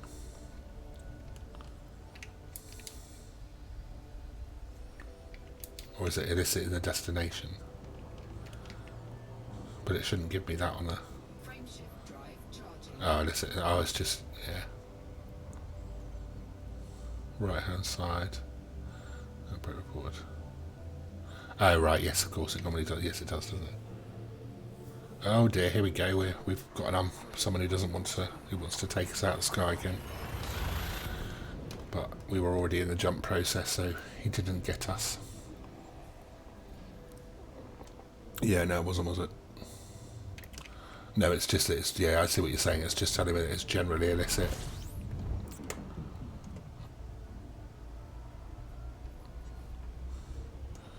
Looks like we're alright. Let's lock onto our destination.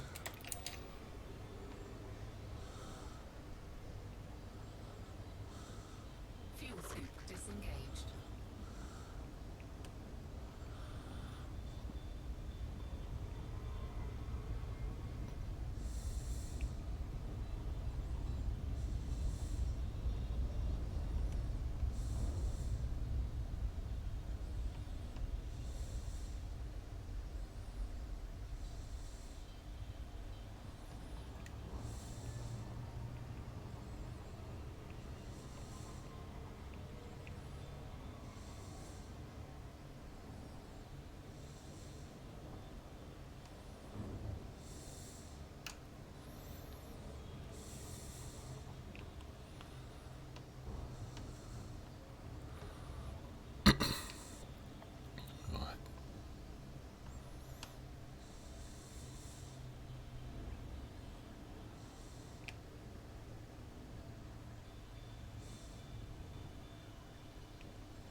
Excuse me.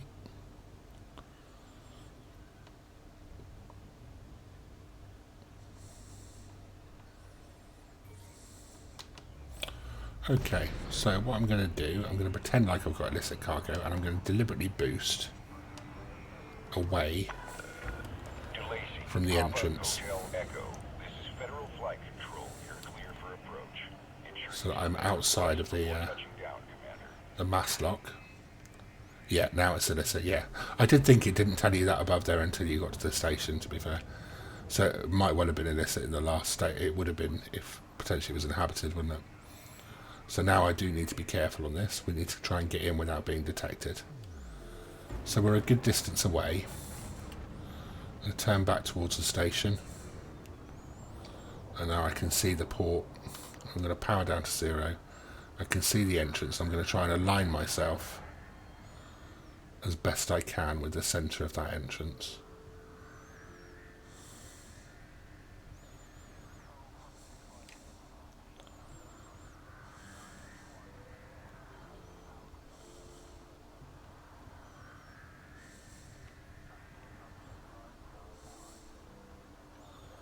Nearly there. Right. So this is where I need to know my keybind for silent running, which it just so happens that I do.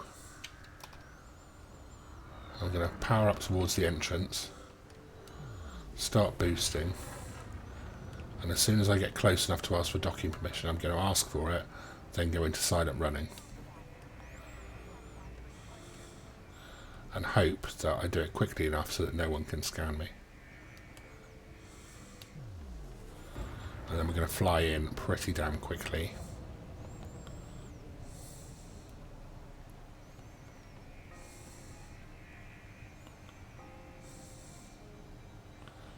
So we're at 10.4 kilometres. We're now down under 10 kilometres. Yes, but I'm going to go silent, so you want to have the speed coming in so they can't start the scan. Now I've stopped boosting. Standby. Regulate your speed, Commander. Silent running. Access granted. Please land on pad 2-9er. So I won't boost again unless a scan is detected, in which case I will boost through the entrance. Hopefully we'll get through before we get too hot. We've lost your heat signature, Commander. There we go. Acknowledge if you require assistance. Power off, power back so you don't run to the back of the station, and restore.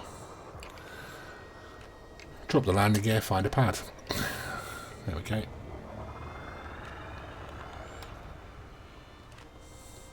And obviously that's risky because if you don't line up properly and you hit the side at 200 odd clicks without shields, you'll go pop. Touchdown. Ooh, wrong pad.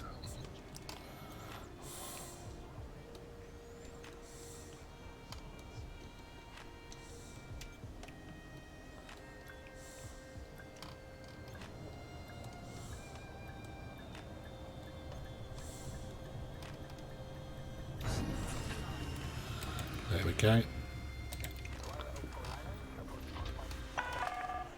Docking confirmed. Securing ship. Refuel. Checked in, Commander. Enjoy your visit. Let's do the mission.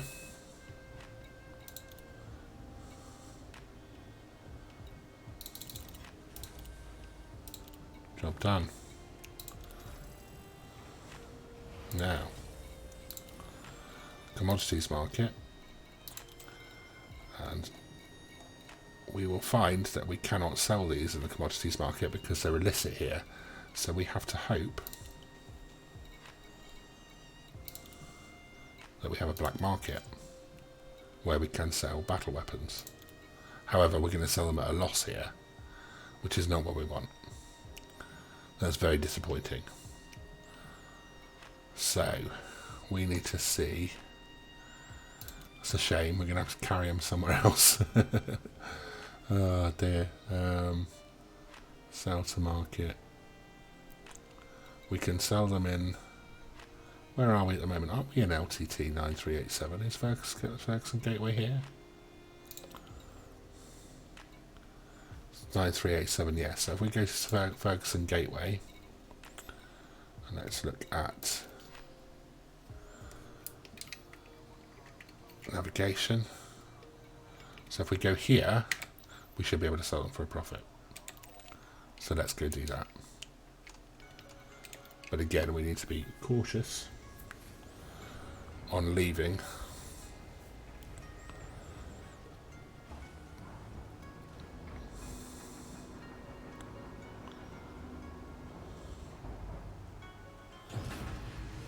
So, gear up. Detach confirmed. Regulate speed until outside the exclusion zone.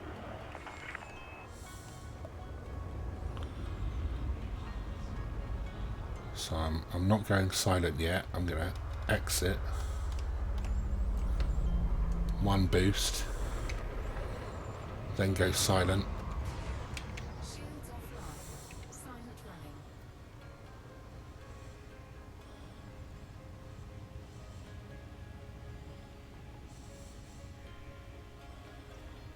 running. And I hope I get near enough clear before I get too hot.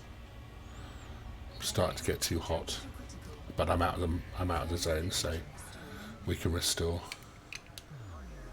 and boost away. Federal flight control. There we go, we're now safe. offline. Hope to see you again, Commander.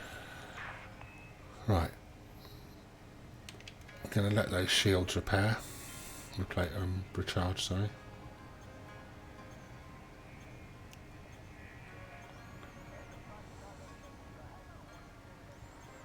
Because I want them to be recharged by the time I get to Ferguson.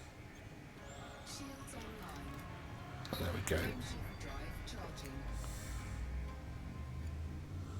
4, 3, 2, 1. I've got caught boosting away before.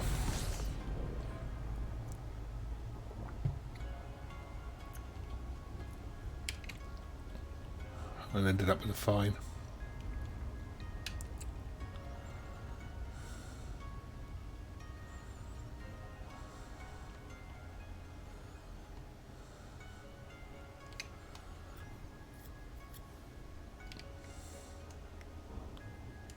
Well, yeah, but if you're hauling cargo, you've limited options. And if you want to haul naughty cargo and be a pirate, so I don't make a habit of it, but as I say, this is for demonstration purposes. It's best to know how to do these things, isn't it, if you need to.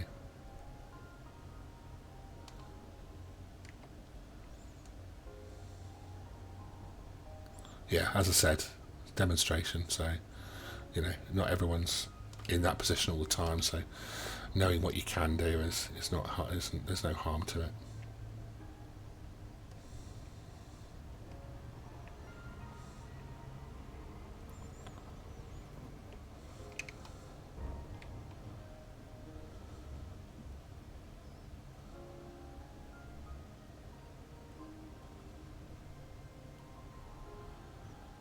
Okay. So we'll take a slightly more risky approach this time. We'll just fly straight in and see what happens. We'll go silent running, but we won't do the lining up thing. We'll just try and fly in at normal speed and see if they catch us or not. And there's a chance you won't get scanned at all. There's a chance no one really cares.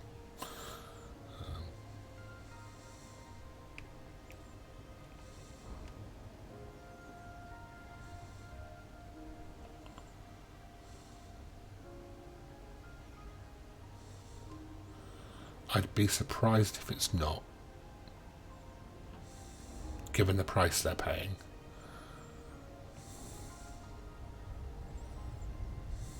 Or allegedly paying. But we'll see.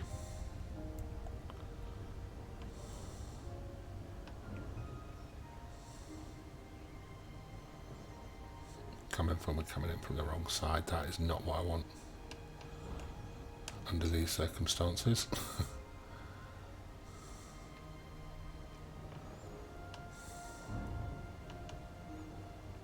That's better.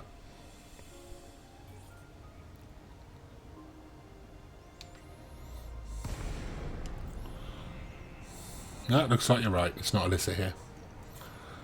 Bizarre. Solace, Papa, Hotel, Echo, please comply with all regulatory protocols before commencing docking procedures, Commander. Docking request approved. Jot route for approach to landing pad 28.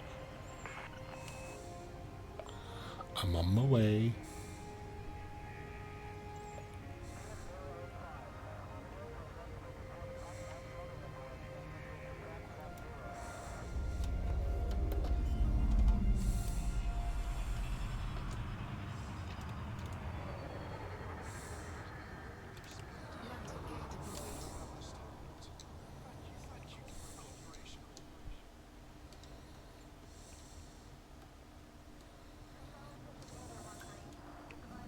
Uh-oh.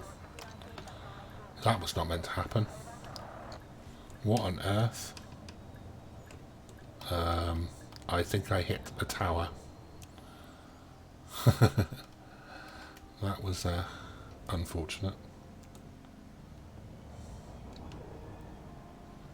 Where are we? Not sure what I hit then. How bizarre. Oh well.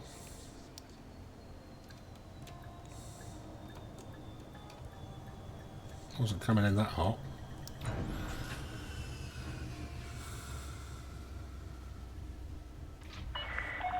Contact confirmed. Ground crew dispatched. Welcome to the station, Commander. Indeed, indeed.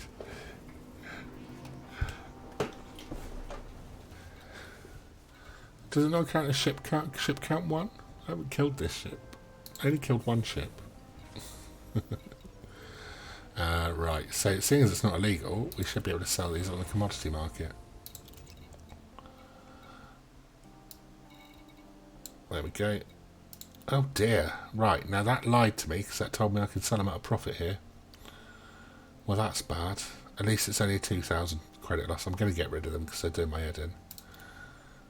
And we need to get on with some normal missions. So, yeah, actually, thinking about it, you know what time it is, don't you? Farms like a bomb, like a bomb. I'll give you one guess. I know you know what it is. Don't be coy. That's the one. That's the one. Let's get ourselves prepared for that event. That looks good to me. I shall see you, ladies and gentlemen, in very precisely 4 minutes and 44 seconds.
And we're back.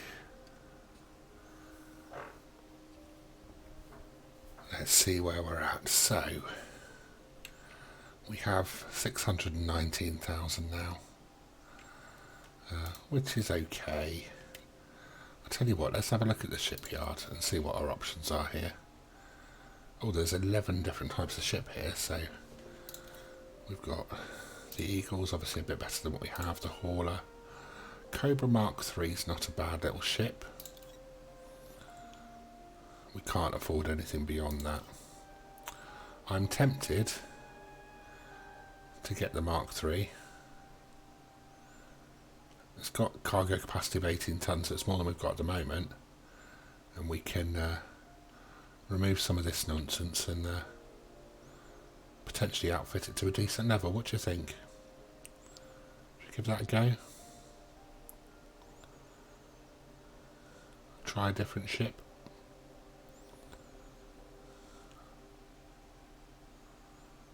I reckon we should give it a go.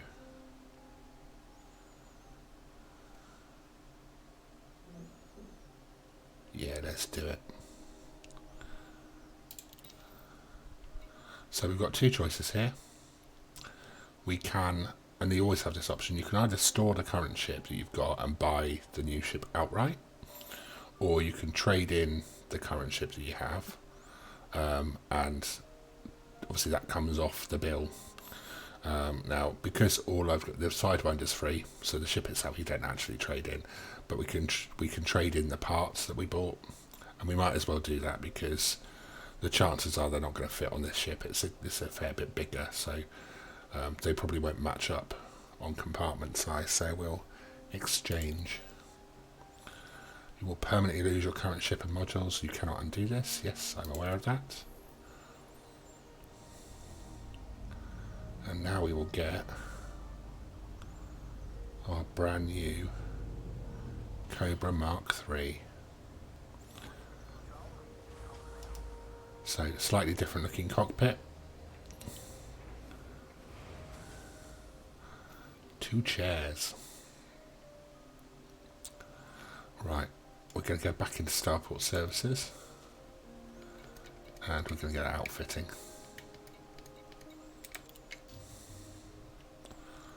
So, I'm going to outfit this one to be non-combat.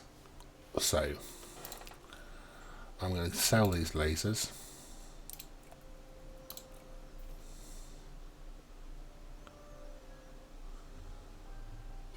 Because quite frankly, if I get into a combat situation, I'm going to struggle. That gives us a bit of extra jump range. And let's have a look. Let's browse the shop and see what else we can fit in here. So we don't want any of this. We could have mining tools if we wanted to, but everything else is weaponry and I'm not going to bother with that, and I don't want to do any mining. So hard points are a no-no. Utility mounts. Let's see what we can fit. So some of these can be quite handy. We can fit chaff launchers, which are handy if you're under attack from missiles. Heat sink launchers, basically if you're running very hot, you can fire those off and they basically take your ship temperature, they take it down very rapidly, and these are just types of scanners, none of which we need, but we're not going to bother with any of that anyway. It's extra weight. We're going to see if we can make this a ship that jumps a good distance. On core internals, we'll leave the standard lightweight bulkheads. We'll see if we can get a better power plant. We can go to a right. So we can get a 4B, which gives us better capacity and better heat efficiency. A 2A is worse. 3C is worse. No, I think we'll wait until we can get a higher grade 4. I don't want to really put a smaller object in here if I don't have to. Thrusters.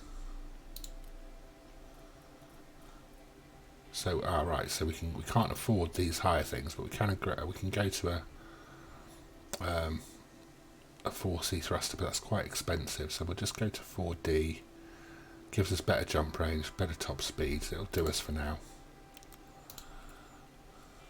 And we will exchange, because that's cheaper. Frame shift drive I would definitely like to upgrade if possible. We can't really do that here. We need to be able to get a better level 4 one, so we'll have to wait for that. Life support.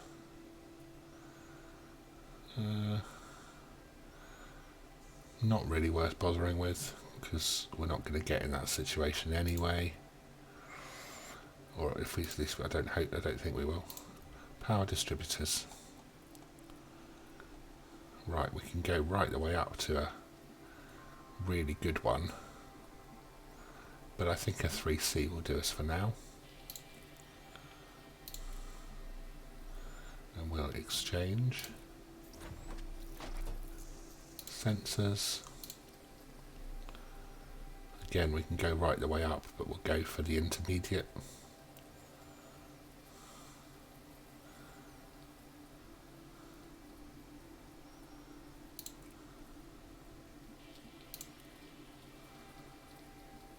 Actually, no, we won't. It reduces our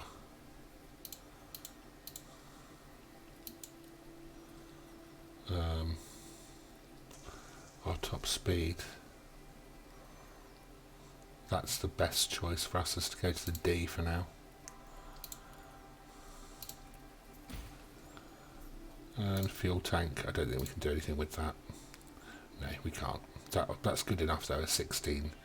It's a decent sized fuel tank. Optionals, right, so what have we got here? We've got cargo racks. Let's see what we could exchange those for.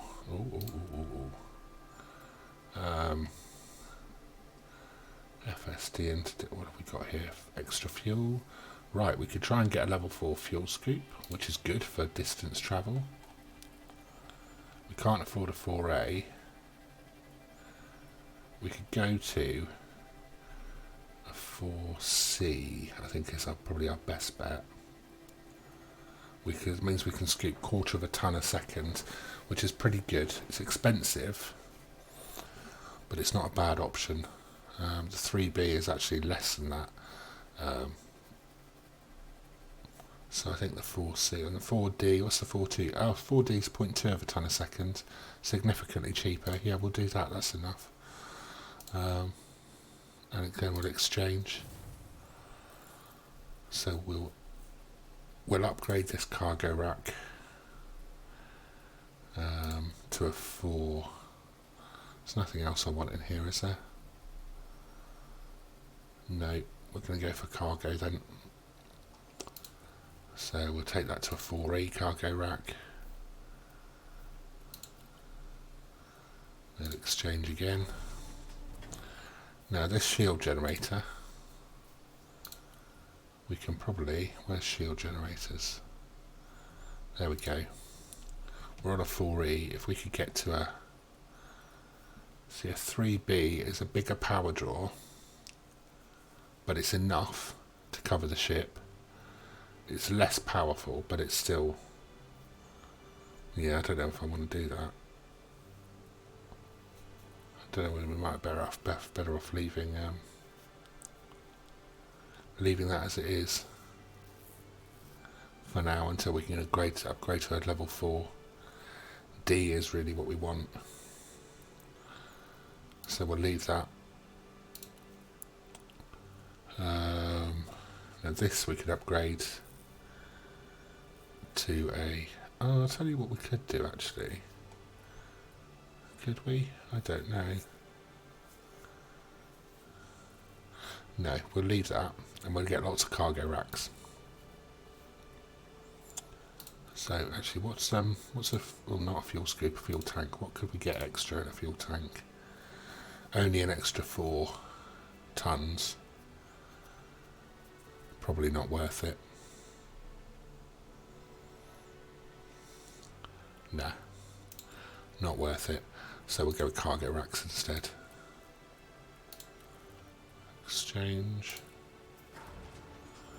This one, we'll put a cargo rack in as well.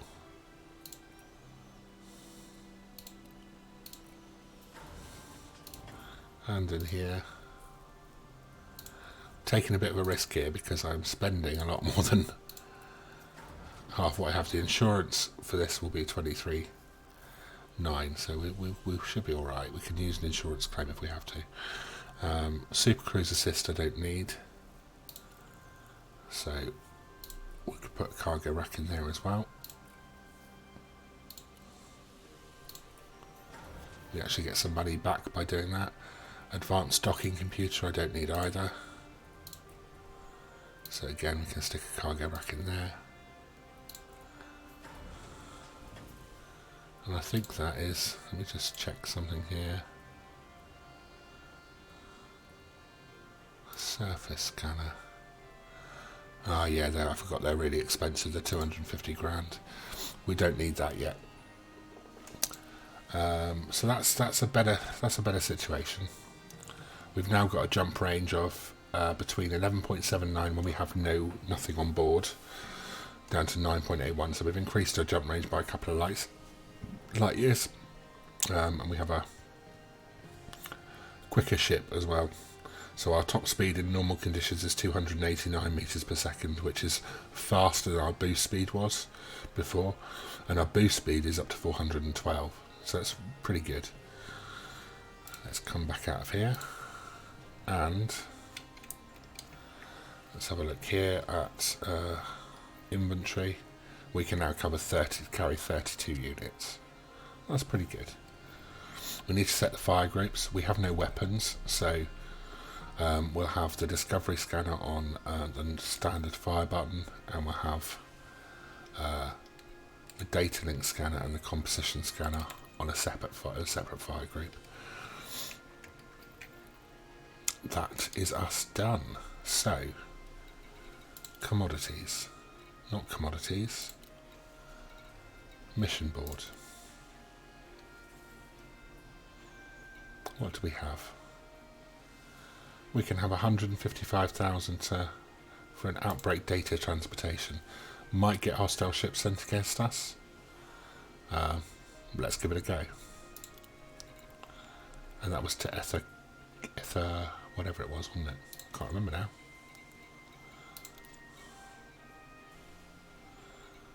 I'll know it if I see it, so we'll have a look and see if there's any more missions to the same location. There we go, boom time delivery, 2 food cartridges, we'll take that as well.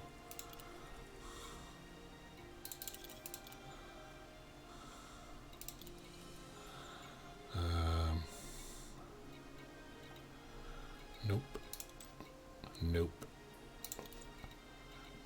Career job for 14,000, we'll take that.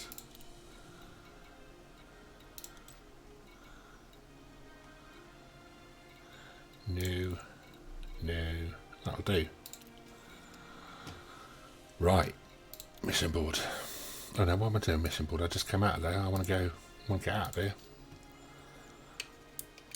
So, let's have a look at these missions. This one's to Michelson Port.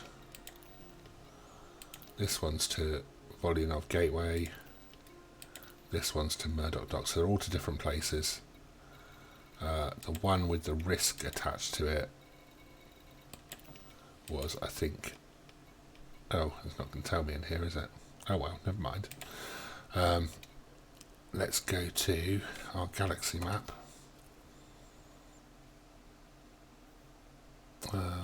Oh wow, okay. To there.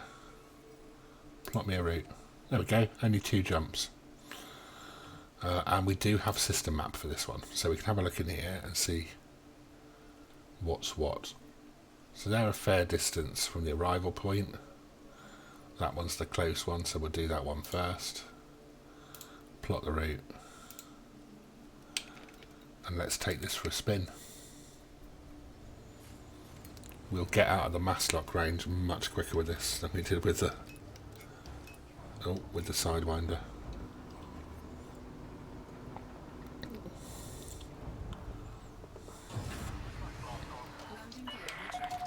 Ship is disengaged from landing pad. Take care when leaving the station. Whoa, okay, she's quick. Or quicker. So I need very little thrust to be over the speed limit with this one, as opposed to the last one where I was pretty much full throttle. Let's go. Yeah, much quicker.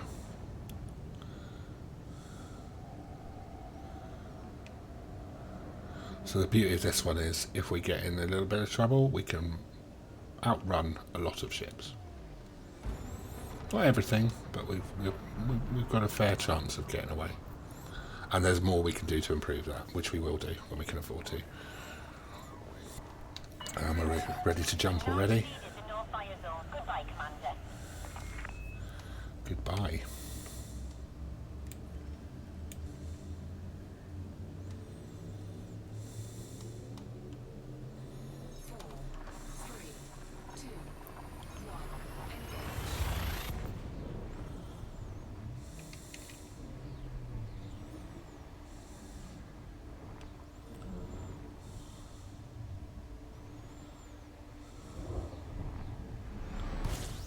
Okay, let's honk. System scan complete. Only the one body, not surprising with these systems.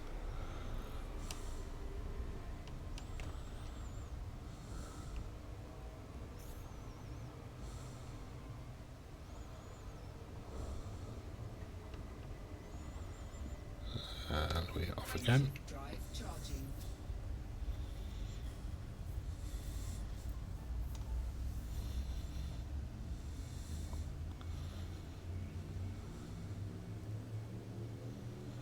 Right, I need to reset my 3, my jump rules, because we just jumped via a non-refuel system, and obviously because it's a new ship, I need to reset my criteria for jumps. So we'll do that in a second. It's not a immediately pressing job. incoming mission critical message. Right, so which mission is this for? Fuel scooping.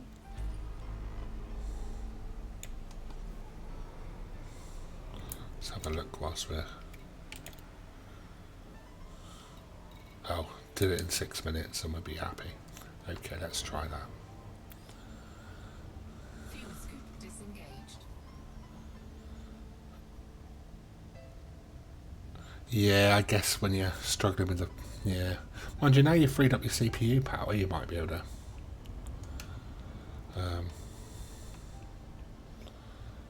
get into it. Although I suppose starting it and then sorting out your PC, and yeah, it might be a bit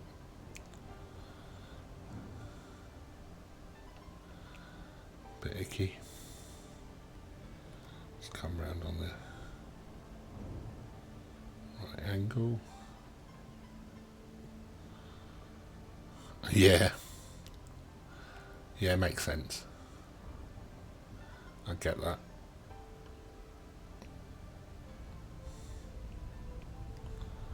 That's better.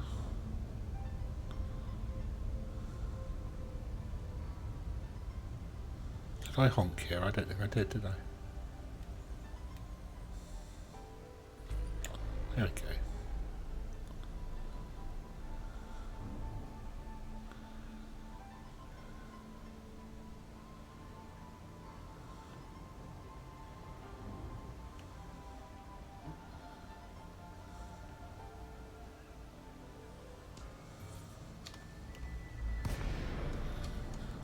Okay, boost in.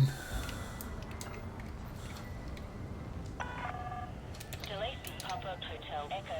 Federal Flight And Control as you can Channel see, we're approaching at quite a lot quicker pace than we were in the last ship. Landing authorized. So I'm Proceed to backing landing down now. pad 21. And I'm going to deploy the landing gear as well to help with the braking. And there we go, we're back, we're at a sensible speed now. Pad 21 is over there.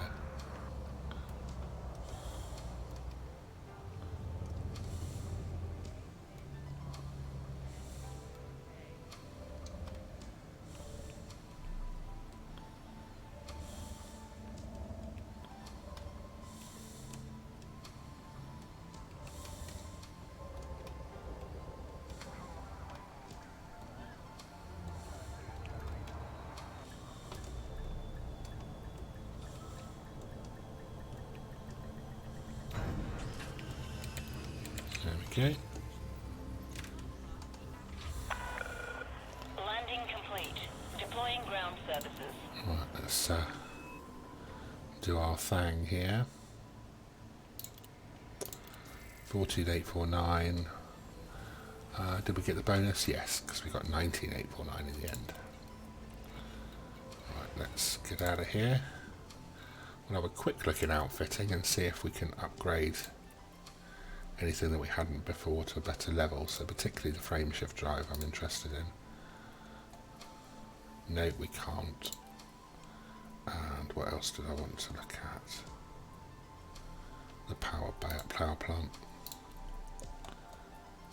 No, we can't get a 4D of that either. That's okay. Not a problem. Let's get out of here. Have a look at what the next closest of our missions is. Is it on the Atov Gateway? It is. So both of these are a fair way away. We're going to have some relaxy time now. So, be a good time for any discussion points, Q&A, that kind of stuff, because we're travelling, been travelling for 5 minutes or so. We might come across some unpleasant people on the way, but we'll deal with that as and when it happens. Landing gear retracted. Ship restraints retracted. Clear for egress.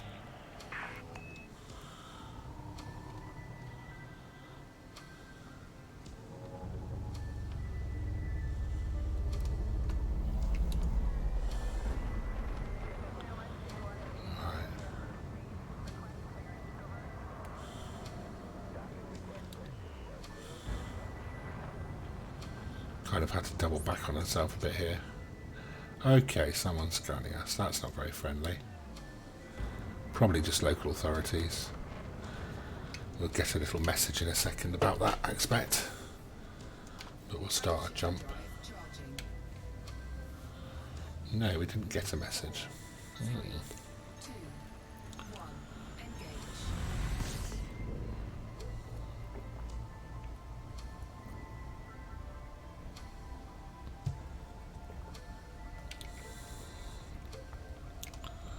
Let's see how fast we get before we get decelerated. Now we're travelling quite away from the sun here, so what you'll... Unfortunately, yeah, we're not going to see that, it's a shame. So what you'll find is as we're travelling, all of a sudden things in the sky become a lot brighter because we're travelling away from the sun that we came in nearest to.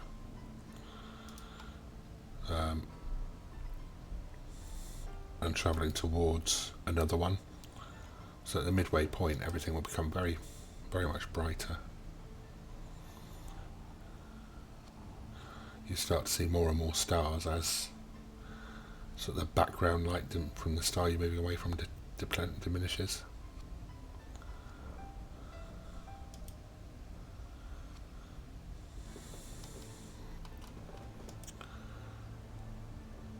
So that nebula over there will become clearer, as will that one probably.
No, I was just being quiet. Enjoying space.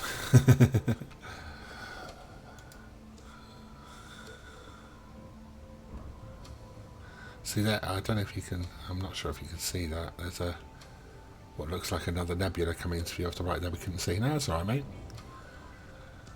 And that is the image. I don't know if you can tell or not, but that nebula is becoming much clearer in terms of its shape, and it's very clever. But we're still not that far from the first sun, so... No, understandable, understandable. I don't have a lot of answers either, so, you know.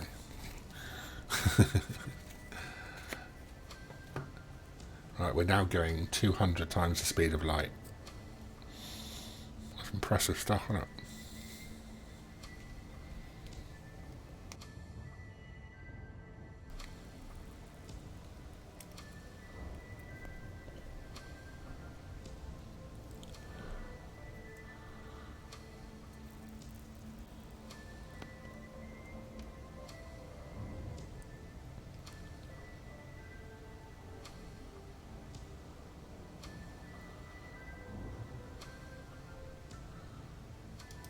We can see anything else.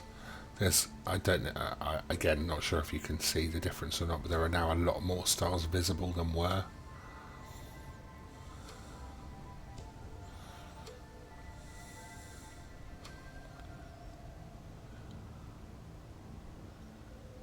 There's some sort of, yeah, it's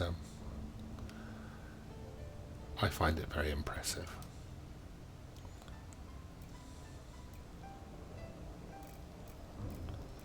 Zoom our map out a bit. Okay.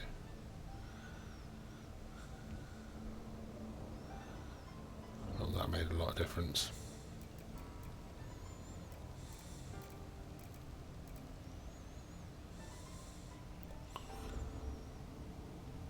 Oh, I'm going off course a bit.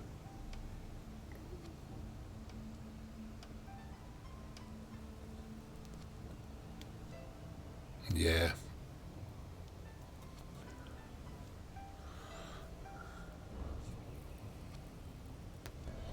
Although I must admit, I am very impressed with that suggestion to drop the bitrate to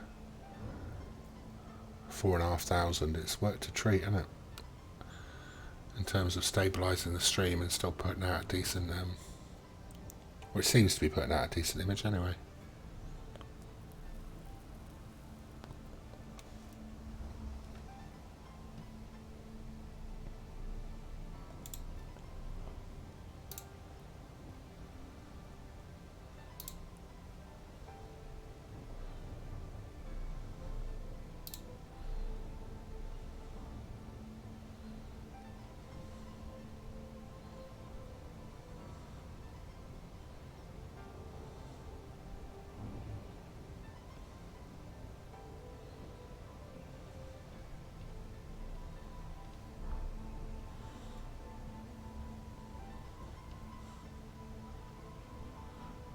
Yeah, I should be able to get away with 6,000. Yeah, I should be able to get away with 6,000. I think the problem was was FS9 was Farming Simulator.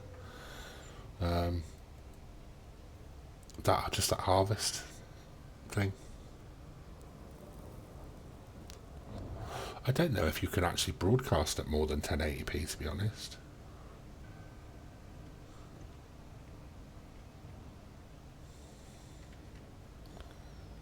I mean, to be fair, if I can put out 1080p at 4,500 and be stable, I'd rather do that than risk it, to be fair.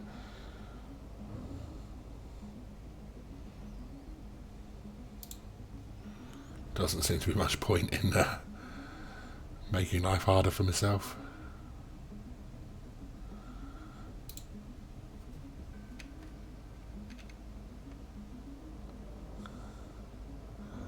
Yeah.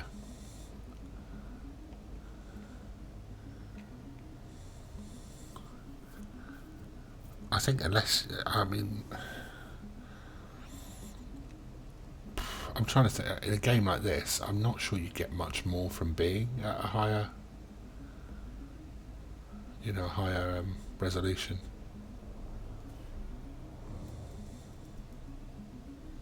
Maybe it's just me, but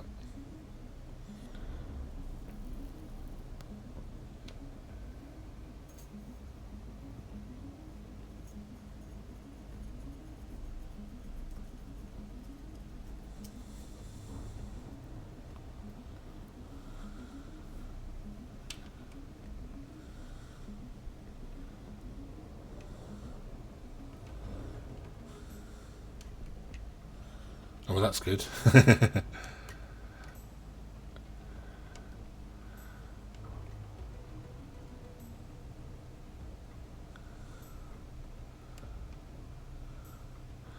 So we're about halfway there now. Coming up on.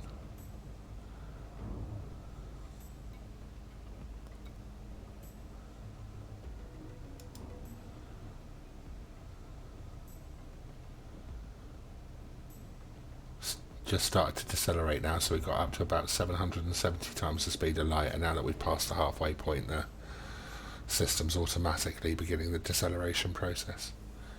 Hence why the clock now seems to be counting down slower than a second is longer than the seconds showing on the screen.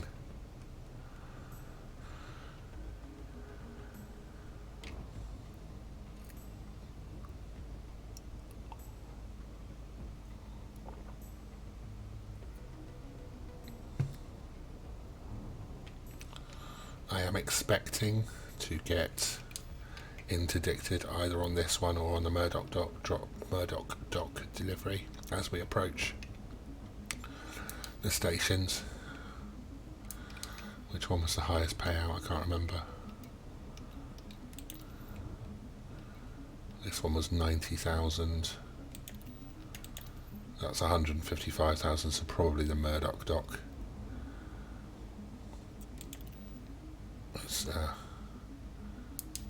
If one of them is going to give us trouble, that's most likely. But it's not very far from Volyanov, where we're going now, to Murdoch. So, it should be alright. I do not want to lose this ship, really. If I can possibly avoid it. So I shall be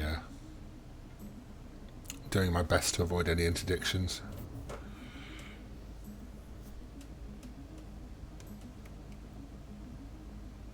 But if worst happens, we've got a quick ship.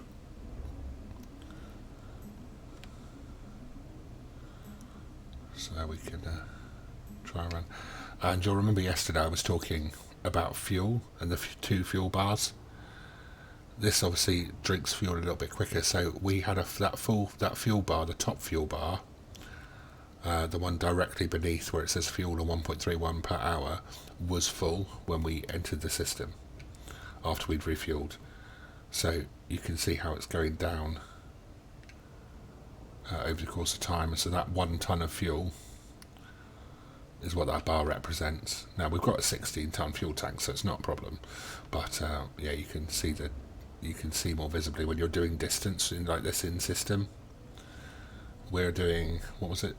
I can't remember what it was now. 300,000 light seconds, and we've lost over half a ton so far. Imagine what it's like when you do that Hutton orbital and Alpha Centauri. That's 7 million light seconds that you've got to travel. You get through a lot of juice, and it takes a lot of time. You do get up to some very impressive speeds though.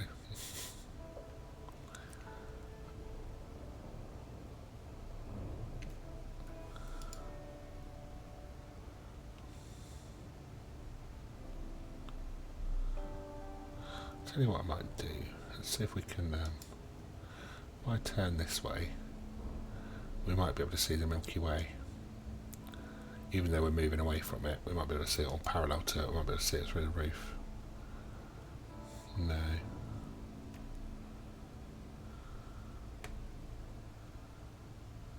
Maybe not. It's another. That's the Horsehead Nebula. There.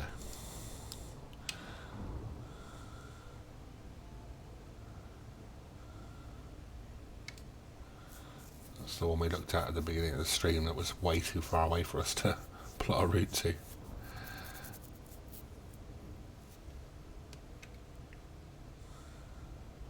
Getting close now.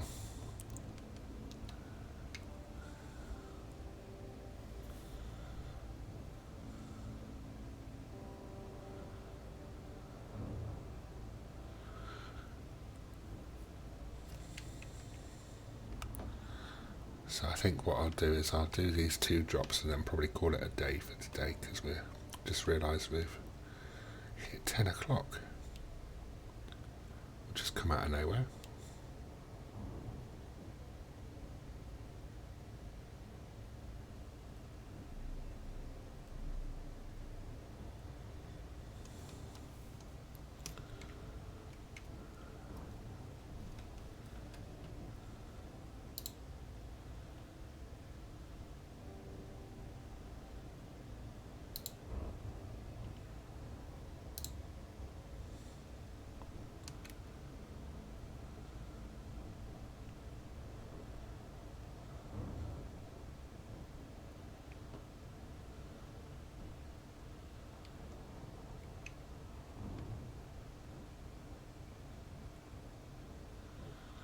Okay,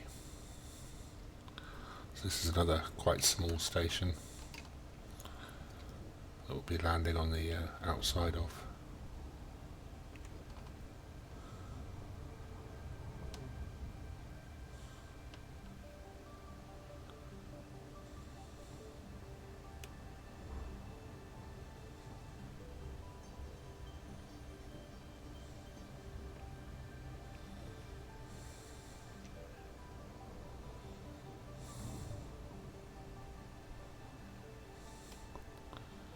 Just flip it over there so we can avoid some gravitational effect if possible. Looks like that's worked out alright.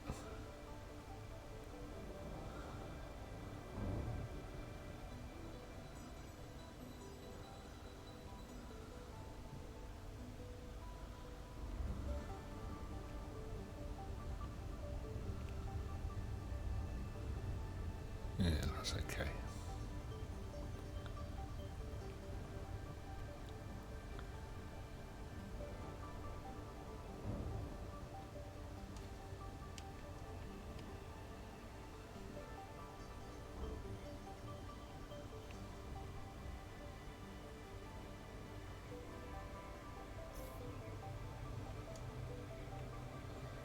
Coming in quite hot, but we should be okay. If I get my timing right, yeah.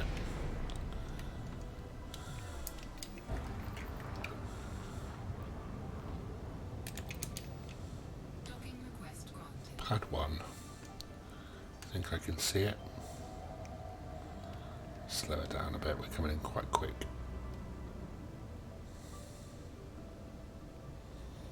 That's got to be the one, I reckon.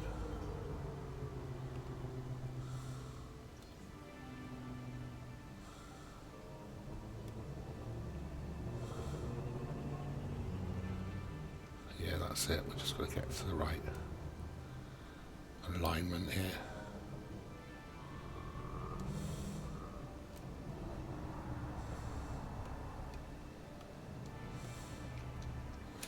Gear down.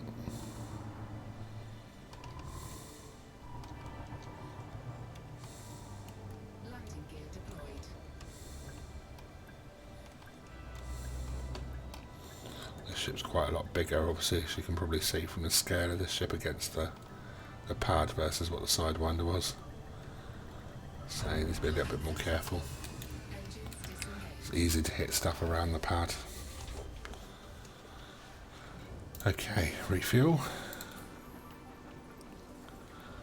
Let's collect some cash.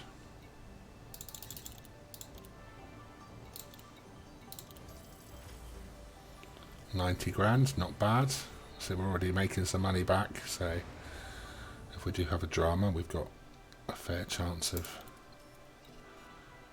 repaying a good chunk of, getting back into a decent ship. What am I doing? I want to go on and get the next job done, don't I? So let's launch, and whilst we're doing that, there's Murdoch Dock, only 3.7 away.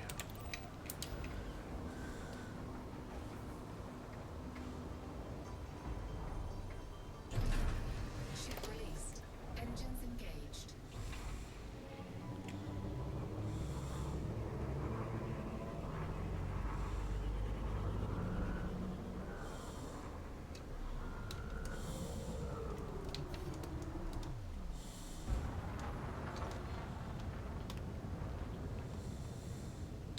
Frameshift drive charging. Must be quite close to the planet here. 4, 3, 2, 1. Engage.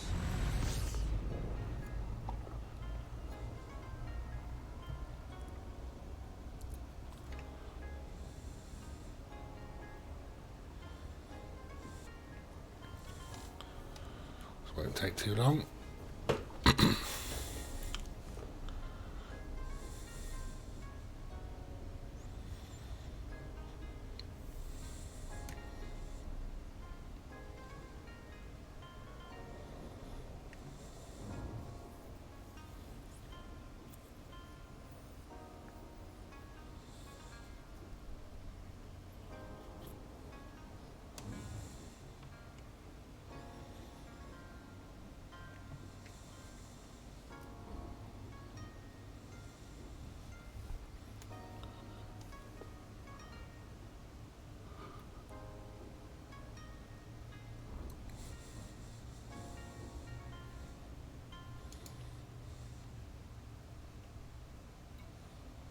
It's a mining site, extraction site load.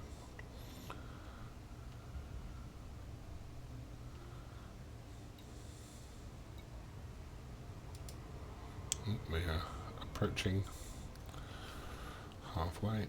Well, oh no, we're not. We're nowhere near halfway. We just passed a bit too close to an object.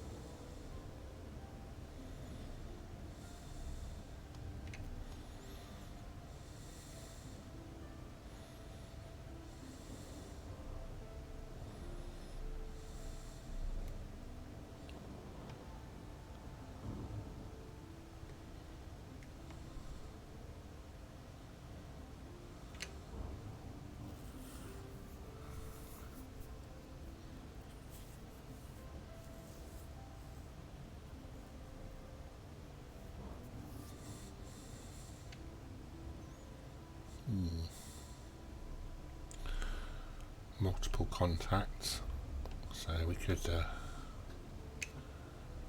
have some trouble here. We'll see.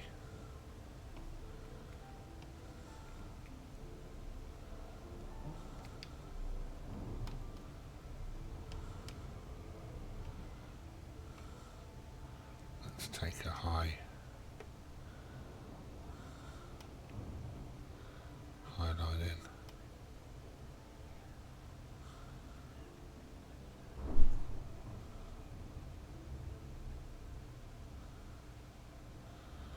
Nothing too close to us at the moment, so we might be alright.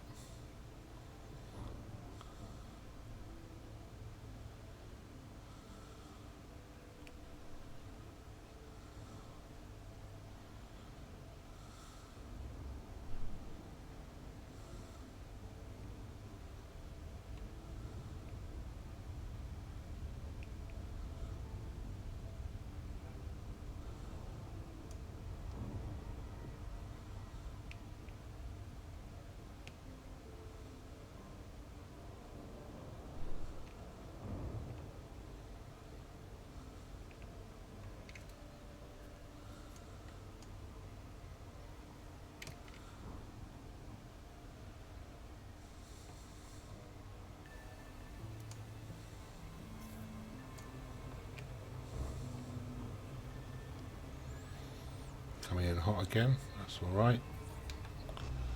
Helps to avoid any trouble.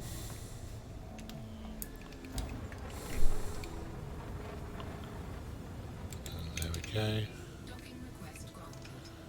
Right, pad 4, and I can't see it at the moment, so it's got to be around the other side. So I'm going to throttle down and use the thrusters to manoeuvre around the station until I can see it.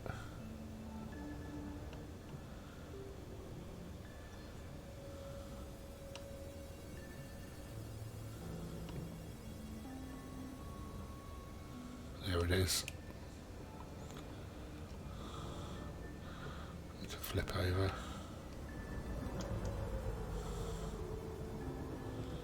And we need to be on the other side of it by the look of things. Yep, so let's spin around.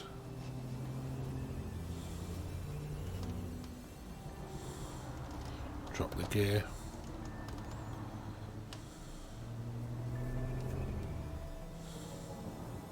Landing gear deployed. And break her in.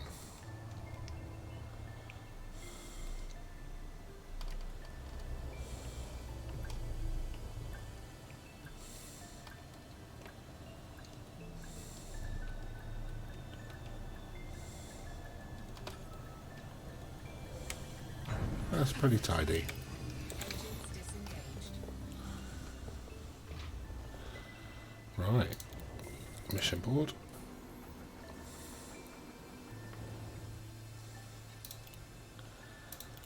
I'll have that. Incoming message. Oh. We have a message. No doubt we've pleased someone. Mission critical message. Mission critical message? What? We've just completed all our missions.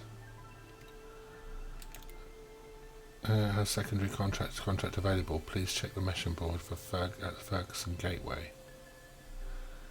Okay, so EG Union must like us. And we can, when we go back to Ferguson, if we go back to Ferguson, they'll give us another mission. So that's good. And they're saying they're very pleased with us.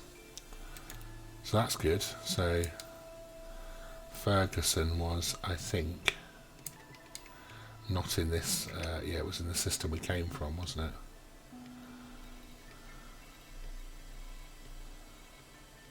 Yeah, it's not in this system. So, good to know. As and when we end up back there, they'll give us things to do. Right, I think I'm going to leave it there for this evening. We've done okay. We've got, apart from the little whoopsie, my ship went pop moment,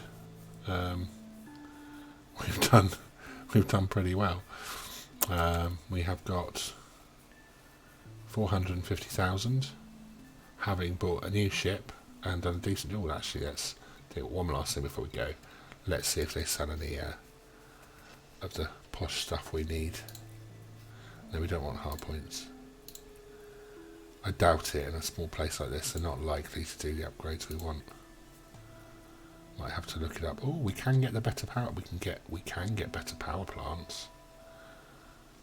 So that gives us 12.11 light year jump range, 12.06. So we'll have the cheaper one. Better speed, better jump range. Exchange. Frame shift drive. What can you give me? Oh, can't get that one because it's a bit expensive. But we can get a 4C, and look at that jump range increase. We'll go from, where are we at the moment, the 4E, maximum jump range 12.11. The 4C goes up to 17.39, so we can do some serious jumps. We're having that.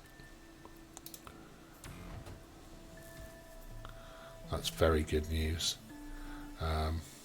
And I will look at the thrusters whilst we're at it. 4C thrusters, reduces jump range, only a slight increase in speed. Not worth it. A better power distributor would not be a bad idea. Yeah, no, actually, no, it would be a bad idea. I'm not doing that. I think that's it. The optionals, we don't really want to mess with. Oh, the shield generator, that was one we wanted to try and get a better one for, wasn't it? We wanted a 4D shield generator if we can get it. 4C is available. 4D is not. Okay. And that's a bi-weave. I don't want a bi-weave. I want a standard. Okay. Can't do that. But I'm okay with the other bits. Oh. Am I? Can we get a better fuel? No, we can only get up to level 3 fuel scoops here, and we will definitely want to be a level 4. So, okay. That's fine. We are... Oh. I say that. Have we got the surface scanner? Can we get... Now. This is... this is something worth getting when you go exploring. So if we do decide to take the ship out exploring, we need to get this. This allows you to not just do the whole scanning of the system thing that we did, but then to go to a specific planet and launch probes at the surface and get far more detailed information on it.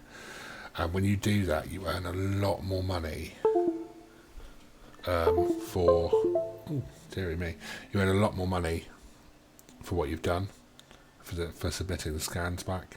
It's a definitely worthwhile investment if you're going to go exploring, but we're not worried about that just yet. It's just good to know we can get it and we can afford it at the moment if we needed it.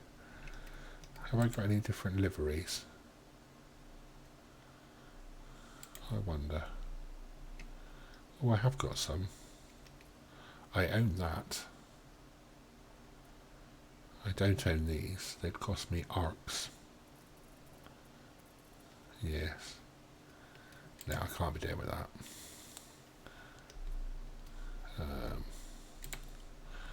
Anyway. That, I think, will do us for tonight. Thank you very much for joining me. I hope you've enjoyed the stream. And if you're watching VOD, I hope you have also enjoyed watching this. Do obviously feel free to do all the usual button presses, whether they be follows or likes or subscribes or whatever it might be, and please do feel free to comment, make suggestions on videos. You'll find I've done videos on several different games, so do have a look around, and I hope you enjoy the content. Yes, thank you very much, Farm Like a Bomb. You've been a star as ever, and I will see you on the farm tomorrow. Doesn't time fly? Yeah, have a lovely evening. Thank you very much. Take care, and goodbye.